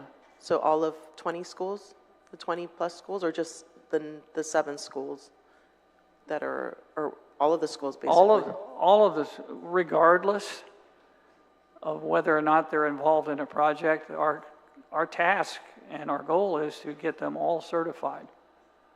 Okay. And right now we're at 20, we've got 20 more to do. Okay, so the question is, with the expenditure of these ARPA funds, you expect to get all schools under compliance then? Yes. Okay, that's good to hear. The other thing is lapse funds. How much lapse funds does DOE have? I don't know that number. I don't think we have that number available. I will say that based on the vacancies that were identified, once we set aside the amount for what we called the warm bodies, there was only wiggle room for the superintendent for over 100 positions of about $2.9 million. So even though he had several positions that were available for hire, the amount of money available after we placed all of the warm bodies into the budget was only $2.9 million. Okay, thank you for that. In regards to the JFK maintenance contract and UKADU, so one of the things that we were surprised to find, or one of the things I was surprised to find, that the contract didn't even cover compliance for sanitation rules. Is DOE thinking about, is there any way to, I guess, reevaluate that contract or renegotiate the contract to ensure that the contract really supports, to ensure that these schools pass compliance? The GIF schools, those 4, we're working on trying to get a renegotiation of that lease because this is only one consideration. Another one is the amount of money that they have to do repair work on that we're actually having to offset that the leaseholder should be doing. So, and those schools are still on the lease for another 4 years. So we want to recover as much of that money as possible. So that we'll have to take a look at, and we're advocating for re-examining that lease. The JFK one seems to be working well. We also want to take a look at our lease for the teaching facilities because they fall short as well. Okay, thank you. And then the other thing, can you clarify the refurbishment contracts at the governor's office? Okay, I missed the first part of the question. Yeah, can you clarify, give more detail about the refurbishment contract? I can tell you that the 4 contracts, 3 of them have absolutely no questions, they're ready to go. In fact, they've at one time were sent to the governor for signature, but because of additional language that the AG attached, she wasn't prone to sign them. We have one contract that we're having to look at one school scope of work, and we're in the process of working that right now with the reviewing attorney at the AG's office. Those are, and so essentially the 4 contracts that will cover 9 schools are ready to go if we can get them signed. The contractor who has submitted the bid and is successful, but it's not awarded, but they've been doing their homework to get ready to do the work. So the mobilization time would be minimal. Covers the 9 schools. Covers 9, 9 yes. schools, okay. And this would help bring them in compliance with the sanitation rules? It'll help all of them with compliance. In regards to the solar panels over JFK, are they being used now? My understanding is they are not. There's some issue with parts that need to be installed to make them usable. Which parts are those? I am not sure what those are. Yeah, in talking to GPA, the issue is the effect on the substation. So if there's an oversupply, it can cause a shortage. There's issues with loading up on that particular circuit. I think that's one of the issues too as well. So maybe it'd be good to talk with GPA since they are consulting, they're acting as consultants to DOE. Perhaps there may be another solution if there's some issues to putting them on the grid. And how much are we paying for that? And it's not being used? I don't know. That's not part of the contract that I understand. Okay, I think we did pass something in the budget where there was money that was put towards it in the previous budgets. So if you can figure that out, We can follow up on that. Okay. The other question I have is in regards to the other contracts. So in your contractual increases is $8 million. So other than the, what is the $5 million for the performance contract, which I think, in some ways, of course, every year that we've passed the budget for GDOE, it's really about, I would say, it's a bare minimum in a way, because we're paying for personnel, utilities, and some contractual obligations. But it's really, we don't set aside enough money for capital improvement projects. So I think the performance management contract is a plan, a good plan to kind of see where we can ensure that we're not delaying these maintenance, right? So I think it's a good move. But of course, it's not going to be enough to pay for a lot of these infrastructure, and thankfully we have this federal funding to assist at this time. So I think also too, like with any utility, there's also reserve funds, right? Reserve funds to plan for the future financial, so money's put aside for future expansion, future repairs and maintenance. And, because GDOE is not a revenue producer, this is something that, we have to also include in the discussions, whether we're funding it at this time, right? So it's important to continually have that information. In regards to overhead, I know that was discussed earlier. There's, in your testimony, Chairwoman, you talked about how there was initiatives for cross-leveling as well as consolidation. And so I think these kind of initiatives are important because especially at this time when we're seeing a reduction in student population. And so what has been the results of these initiatives?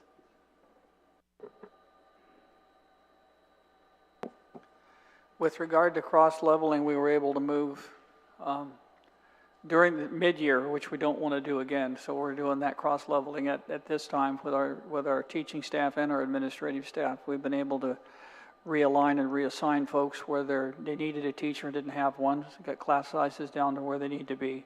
And also looking at the negotiated class sizes that are in the negotiated agreement, we did away with sections of classes that had 5 or 10 kids in it and moved toward the 20, 22 in a class, so to get class sizes up to where they are negotiated to be. The other, mid-year, we assigned, I think we reassigned 39 teachers that were underutilized where they were basically excess, and put them into an environment where they were needed. We're doing the same thing with administrative staff this year, realigning that for assistant principals and principals depending on the enrollment of the school. So we've been making progress on that, and as we've just finished the request for transfer process, and so my HR folks are placing people in vacancies that exist already in schools, and then we'll recruit for the difference.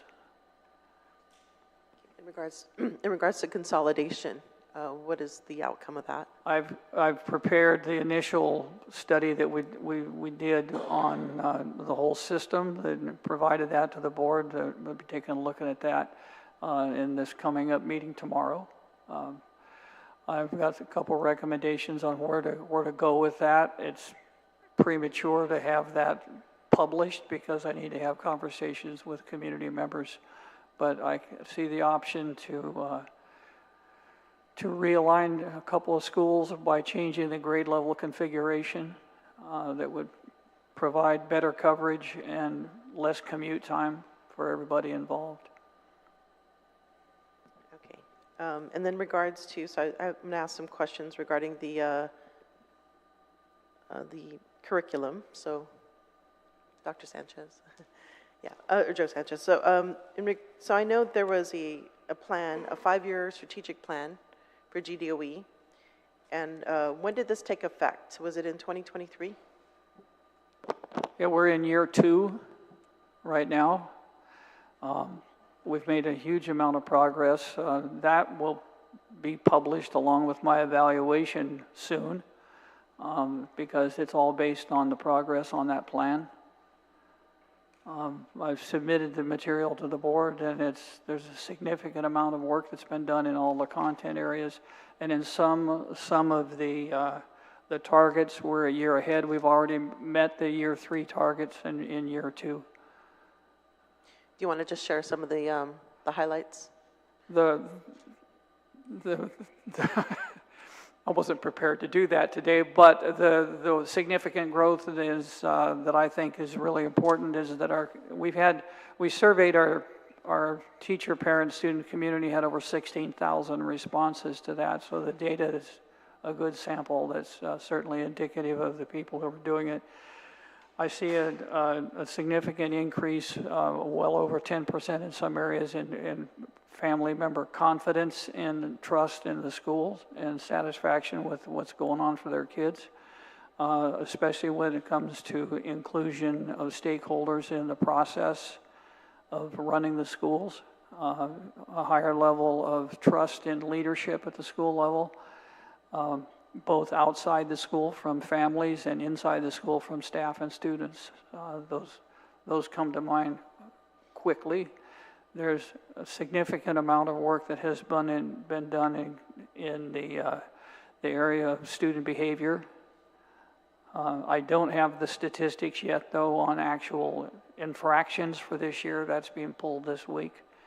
But there's been a huge amount of training done with our staff and our administrators, our school resource officers, and all of our teachers.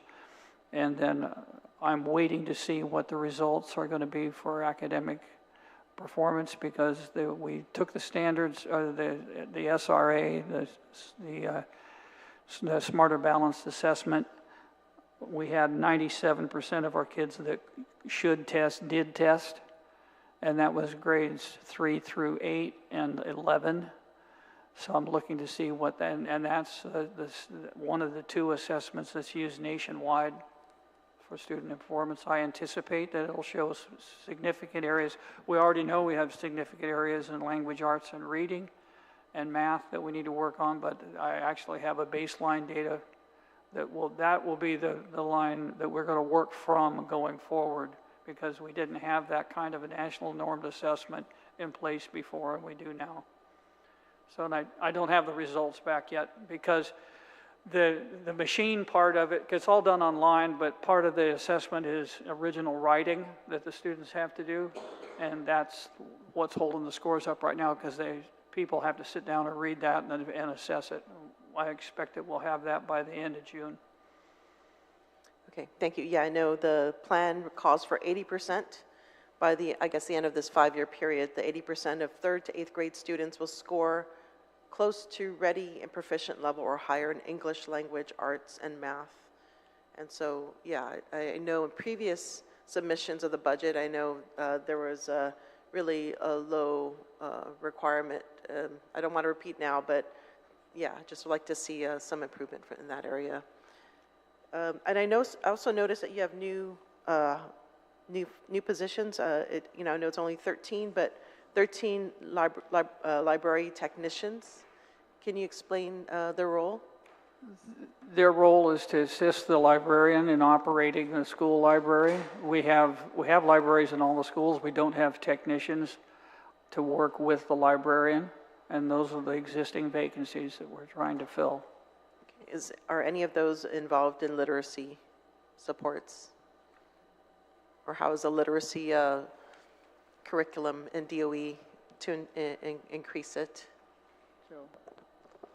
Hi, Joe Sanchez again, Deputy of Curriculum. So the intent of the library text, of course, is to allow the librarians to focus more on the literacy responsibilities of a librarian. So what we have with some of the schools is the librarians end up being doing the clerical work, taking the books and the technology and providing the supports to the classes when they come. So really our hope is that these librarian techs would be able to take over those administrative functions and those support mechanisms so that the librarians can focus more on the literacy.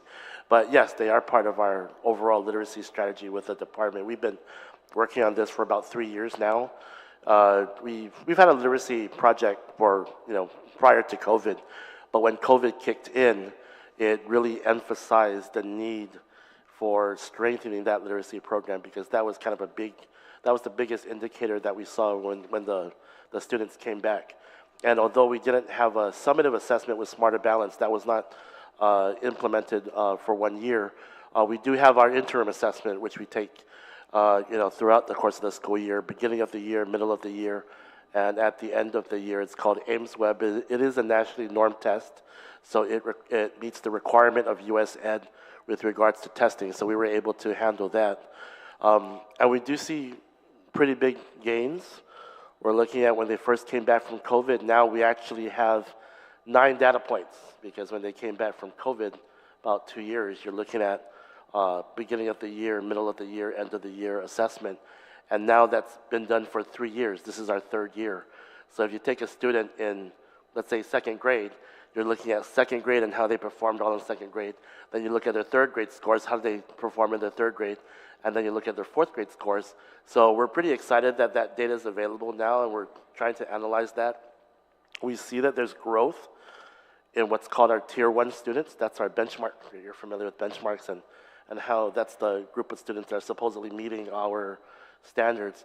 And we see a steady increase over the years. So you're looking at 30 to 35, 40%, in some cases over 50% with some of our schools. The challenge, though, that we're all noticing in all of our schools, it's not so much the 1st tier and the 2nd tier group. It's more the students who are at the lowest levels. So the students who are at the lowest levels, although their scores are improving, they're not improving fast enough to get them to those next tiers. So what we see is, in some cases, you're looking at close to 30 to 40% of students who are in the lowest tier stay there when they move. So they kind of stay there for the remainder of that year. Again, although they improve, they don't improve fast enough to move it to the next level. So that, this coming school year, even without our Smarter Balance test scores yet, we project that would be the group of students that we're going to be focusing on, not just next year, but in the years to come. Because trying to get them to at least a level of close to ready. You cited one of our targets. Close to ready is actually not a bad score. It's not at the target, but at least it tells you that the students are moving towards the benchmark for that school year. The ones that we're really trying to focus on are the ones at the lowest tier. Okay, thank you for that response. And so like summertime now, are there any programs to assist with literacy? Well, that's the primary focus of our summer school programs and the after-school programs. It's literacy and mathematics. So we have about 3,000 some students who are participating in our current summer school programs, and each one of those programs have literacy at its piece. This coming school year, we intend to really kind of double down on some of the strategies that have worked over the last 2 years. We've asked teachers to provide input, because about 2 years ago, if you recall, when we did our 10-point plan for addressing learning loss with COVID, literacy strategies and literacy activities were kind of a primary part of that. So what we've done is we've had instructional coaches and principals and teachers try to identify some of those main effective strategies that they felt actually help students succeed. And we're going to focus a lot of that on our training this coming school year. So, and the good thing is we've actually had a lot of instructional coaches trained on what's called the science of reading. So there's this whole trend now throughout the country where after, if you call the National Reading Panel 2000, right, it's over 20 years ago, when they first identified the main elements of strong literacy programs and reading programs. Now you're looking at a 20-year compilation of best practices that can be implemented in the schools. So that's a kind of a main focus of U.S. Ed over the coming school year, and we intend to jump on that. It includes things like early phonics in the elementary schools, and what I really like about it, if that's a little different, is a heavy focus on oral language and speaking and listening, because I think what has happened, and a lot of the articles have come out, that because we focus so much on reading and writing, schools tended to not focus on the speaking and listening because we don't test it. It's not tested anywhere. You don't get a score for it anywhere. When in fact, speaking and listening is the foundation for comprehension when you read. So now with the science of reading, there's a real emphasis for comprehensive literacy where you're addressing both oral language as well as the actual reading and writing. So that's something that we continue and intend to emphasize this coming school year with literacy. Thank you. Yeah, I think what's also important is to work with other agencies that can address literacy at a younger age. I know DOE handles students that matriculate in the public school, but that a lot of that language development happens before they get to school. Absolutely. So, yeah, it's really critical. There's some way to bridge that gap. I guess the other thing too is the, let's see, I also see here technology contracts. What does that consist of? Sorry, I'm switching gears here. This is for superintendent. Technology contracts are to renew the platforms that we use for instruction and also for record keeping and operations. And also updating and upgrading the pieces of our instructor or routers and switches, that kind of material. And also the wireless points in our schools. Okay, thank you so much for your responses, and yeah, thank you, Mr. Chair. Thank you, Senator Parrish. Senator Barnett, I know you had a couple questions follow-up, and I only have one or two, and then we'll wrap this up. Senator Barnett, you want a follow-up question? Thank you, Mr. Chair. I just did have a few items. You know, so we discussed the school security. Is there any of those funds? I know you said they're mostly going to personnel, but for alarms, I know that the Guam Department of Education has been plagued, unfortunately, by a lot of break-ins, which I think have been exacerbated by the lack of perimeter fencing, although you did say on the record that that's out for bid now, right? So do we have any plans to use any of this $303 million budget for alarms at the schools or other types of security? I mean, I've done my part. I've called the chief. I've asked him whenever we have a break-in, hey, can you ramp up the number of patrols in the area? But you know how that is with the shortages. So any efforts on that part? One of the considerations is to survey all of our buildings, because that's partially been done in some of them, to see what we can do in terms of affordability. I want to put that in also surveillance equipment, video. That's the problem. The good news with that is you can find out who did it, but the hard part is it's after the fact. But yeah, we want to include that in that $2 million line. If I can't make progress on the SRO side of it, then I want to invest that money there. And this, I mean, these break-ins, obviously they're taking whatever they find in these classrooms, but it's also taking a toll on your facilities and maintenance staff as well? Yes, it is. Week before last, we had to call our maintenance folks out to come and secure a campus that had been broken into. We had quite a bit of damage down in the southern end of, during the southern high school graduation. Right. I guess they figured that everybody would be out of town. Right. And we had some kids that damaged 3 different schools and did other things as well. But yeah, it takes a toll on our maintenance folks, and then we have to call them out on the weekend, and then, but we'll do what we need to do to seal those things up. But so they routinely have to come in and repair damaged locks, doors? Damaged locks, doors, to secure the facility so they can, until they can come back and do more extensive work to make a permanent repair. Right. Yeah. And for example, the break-in at Southern, get a little more sophisticated. We're using bolt cutters. You know, that's, so people are coming with a purpose. I don't know. In some cases, it's food. Other things, it's things that might be marketable and outside. Video equipment, that kind of thing. Video equipment. But in some cases, it's just pure vandalism. We had that at GW. When you come in and pour syrup in a photocopy machine, that doesn't tell me that you came there to get something valuable. It's just to do damage.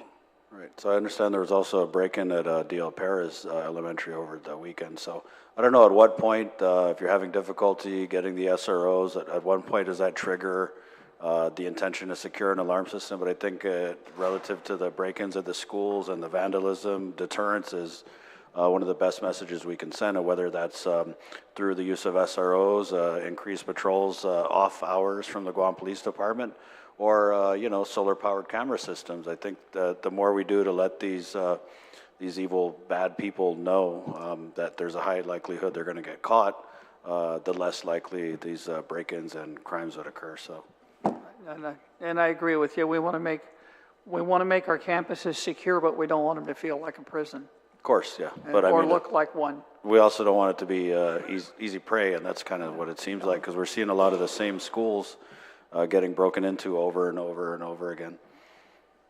You're correct. Thank you. And then double sessions, I did want to talk because you're talking about 19 schools left to be inspected.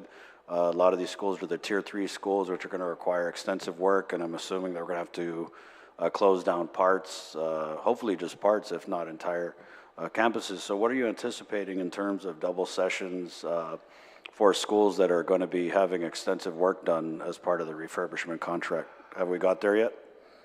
We've been working on that, and we can't do a whole lot more without a formal contract, but it looks like we'll be able to operate and isolate parts of the school while they're being worked on and still safely use the remainder of the campus. This is where it's an advantage that some campuses are underutilized, and we can move out of sections and have them repaired and then move back. Double sessions, we're working right now. We have a procurement that's in process so that we can put in the necessary air conditioning at Estimbo Middle School so that they start school in their building, not doubled up. The only double session that we have on the books that we know is going to be is the Simon Sanchez JFK kids for at least half the year. And that all hinges on a number of other variables that are still outliers. But my goal is to get them out of that situation as fast as possible as well. Thank you for that. So as of now, you're saying that schools that are part of the refurbishment contract, the parts of the schools that need to be worked on aren't significant enough so that we might be looking at the possibility of double session. Where we want to go is get the roof work done before the kids come back. Right. That way we can shut down sets of restrooms and just work around them while they're renovated, because that's the other big piece. And then if we can do the roof and the concrete spalling part of it, because several of them have that issue, so you're taking care of things that might fall from the overhead when there's nobody there. Okay, and then for Mr. Monforti, I don't know if I see him here, but he had mentioned that the contract for the school meals is being renegotiated. I'm from the generation where the lunch lady was a lot of our, she's our best friend. Just give us extra here and there. And I've gotten a lot of concerns, and I've met with the vendor about the types of meals that can be provided. And I've really tried to figure out the best way to articulate it, but I think maybe this might be it, is when we're serving a lot of these pre-made breakfast foods, the tendency is that they will max out the caloric requirement. For example, if you have a candy bar, right, that's, let's say, for example, 200 calories versus, 3 apples, an orange, and a piece of broccoli, you might get the same amount of calories. So I think the concerns I've had range from the quantity of food to the quality of the food. And I remember when we embarked on this venture to subcontract out the lunch services, the whole reason we did it was because it was supposed to save the Department of Education and the people of Guam a whole lot of money. And, based on what Mr. Monforti said, that doesn't appear to be the case. So I'm not sure what type of negotiation, where it's at, how secure those negotiations are, but I think that's something that we should definitely be looking at, so we can improve the quality for the kids. My understanding is when we get to that phase of the negotiations, we can actually be more specific about the food and about how it's served and what is served. We're yet to get to that stage because it's at the front end. Thank you. I just wanted to give you a heads up on that. Okay, just a couple more things, Mr. Chair, if you don't mind. The Senator Kanata brought on the washers and the dryers, and I remember at the time that we had procured these with, I'm assuming it was the ARP funds or some other type of federal funds. The intent was, because of the pandemic and the nature of a lot of things we were trying to do to keep safe, was that if any of the lower income families were unable to wash the uniforms or whatever, they would be able to do this at the school level. But what I hear from the schools is that a lot of the schools aren't even configured to be able to plug in a washer or a dryer. And as you had responded to Senator Kanata's question, basically all these, it's like 40 plus washers, 40 plus dryers are just sitting at the schools. So what is the intention with these? Are we just going to let them sit and rot, or is there any way we could liquidate this inventory, maybe GDOE, increase your revenue stream, open a laundromat? I'm just not, I'm making light of it, but again, these are precious federal funds that we spent, we procured these items with, and, from what I understand, many of these washers and dryers haven't even been taken out of the box yet. Some have. Okay. Not all have. I will just put it this way. They're on my radar, but they're at the back of the list. We've got more pressing things to take care of, but we do need to take care of it. And one of my priorities is to see to we don't spend money like that ever again. Good point. Appreciate that. And then last item I had, because this kind of became a thing in the budget process last year, was the feminine hygiene products. So I see you have budgeted here $25,000, and I don't know if Ms. Kennedy can come up and speak to whether or not. First of all, where are we with the inventory of feminine hygiene supplies? And secondly, is this $25,000 you have budgeted going to be adequate enough to make sure that we meet the demand of the need for feminine hygiene products across the district?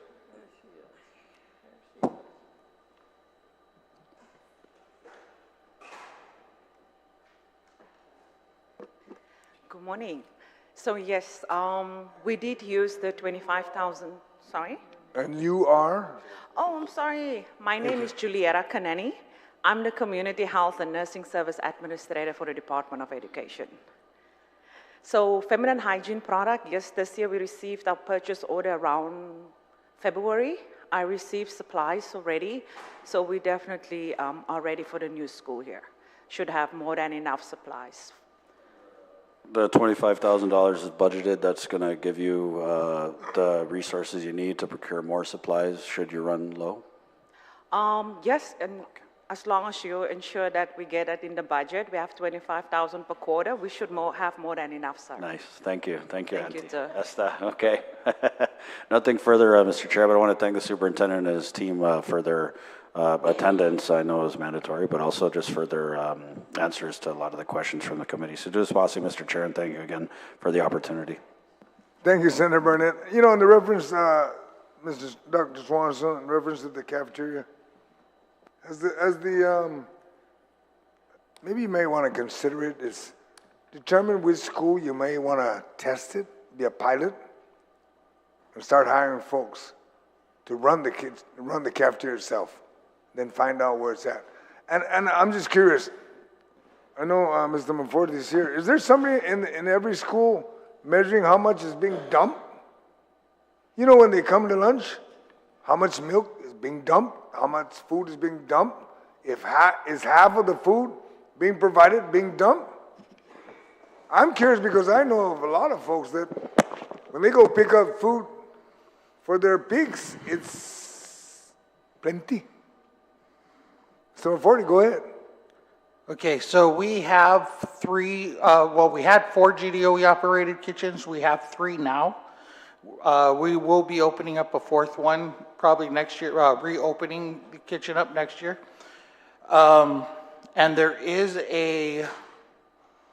we call it wet garbage. We are monitoring wet garbage at multiple schools to see how we can increase or decrease the likes of the menus. So one of the decreasing of the wet garbage was due to taste tests. So we are marketing food that the kids like. So we have been having taste tests, but we're not doing the taste tests like many years before where we would have like teachers, board members, whoever. We just invite student representatives from K through high school. They come in, they pick what they want. We ensure that the nutrients analyses are there, and then we serve those food. So we're catering to what they like, but at the same time, we're keeping in the federal guidelines for healthy meals. Understood. You know, I like when you say you're doing the monitoring, you're doing all this stuff. When did we privatize the cafeteria? I'd like to know when this monitoring started because the kids have hated the food. The number of kids I've spoken to, they don't like the food. They walk in there and okay, we want to be nutritious. Okay, great. 96. Come on, let's take a look at ourselves, okay? There's food in that menu that we wouldn't eat. That's what it says. Okay? So figure it out, do what you need to do, and I would highly recommend that you have the same contractor that's running the cafeteria. When does it expire? Or when is the renewal? The renewal is next June. Okay. Dr. Swanson, please monitor this. The reason why I bring this up is at one point, the contract was supposed to end. The vendor said, we're not going to renew.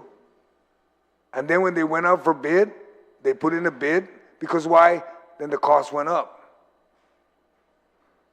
I would highly recommend, if somebody was to tell me, if I was superintendent, I'm not going to bid, or I'm not going to renew the bid, or renew the contract, they're not going to get a shot at a bid on the following month, because then that's really telling you something fishy. You understand where I'm coming from, Dr. Swanson? I know you know where I'm coming from, the numbers. Okay, Yes, so just be mindful of that. I got you. And on the next one is the, how much money you guys get from federal grants? Total, because you know, you're asking for 303 and you get what, 40, 50, 68 million dollars? We got to be mindful, Ken, for the people of Guam that are watching this. It's in your packet. If you look at it, you're asking for 303. but you never identified how much federal money you get. And if I'm correct, one of my staff sent it to me, you get something like $68 million for 2024 in federal grants. That's a lot of money. So you put 68 plus the 258, you were over 300 million. Now you're asking for 300 million, and I'm just curious, how much money are you going to get on federal grants that is projected? We have different color money when it comes to that, but I know. our consolidated grant averages $35 million a year. Minimum, right? That's the average as I'm looking at the documentation I have here. Okay. And then the ARP grant was 268 million. We're down to. I'm not worried about that one. That one, you got to exhaust real soon. The consolidated grant, we have reapplied for that. Okay. That might be a little bit more than 35 million, but not a lot. Okay. I just wanted to ask that question. What was the amount? The other one I wanted to state is that I've been meeting up with your PTOs and some of your principals, and I've tried this before to try to figure out how we can get the budget to the school. And I know there was a program before, and it was tested with J.M. Guerrero Elementary School, where the school had their budget. You know, because I'm almost sure your budget today is created by the schools. Central don't create this on their own. There's no way they have the mindset to do this. And I know that because when I was on the board, I made sure every school knew what it cost to run the school. And it's something to consider. The new finance guy can take a look at it and take a look at what these schools need to run and maybe come up with a pilot program. And the reason why I'm bringing this up because one school asked me this, and they'll ask you if you consider it and put it on the table, that they would run their school per se. They know how much it costs to run their school and how to fix their school. A lot of the PTOs have spent a lot of money trying to make sure their schools are fixed and ready to go. And it's going to reach a point where you're going to burn them out, where you're going to say, well, if you're not going to help us and we're the only ones going to do it, then maybe we need to not be a DOE school no more. Something to consider, okay? Just take a look at your budget. The finance guy is here. And with that, there's no one else here to testify, and we're going to end this real quick, Dr. Swanson, because I know you're like, it's almost lunchtime. This has been a long morning. There's no one here else to testify, and I want to thank everyone for attending this hearing and for providing feedback and suggestion. The budget hearing for the Department of Education is now adjourned. The time now is 11:32. Please be safe and thank you very much. Take care. Thank you, Mr. Chairman.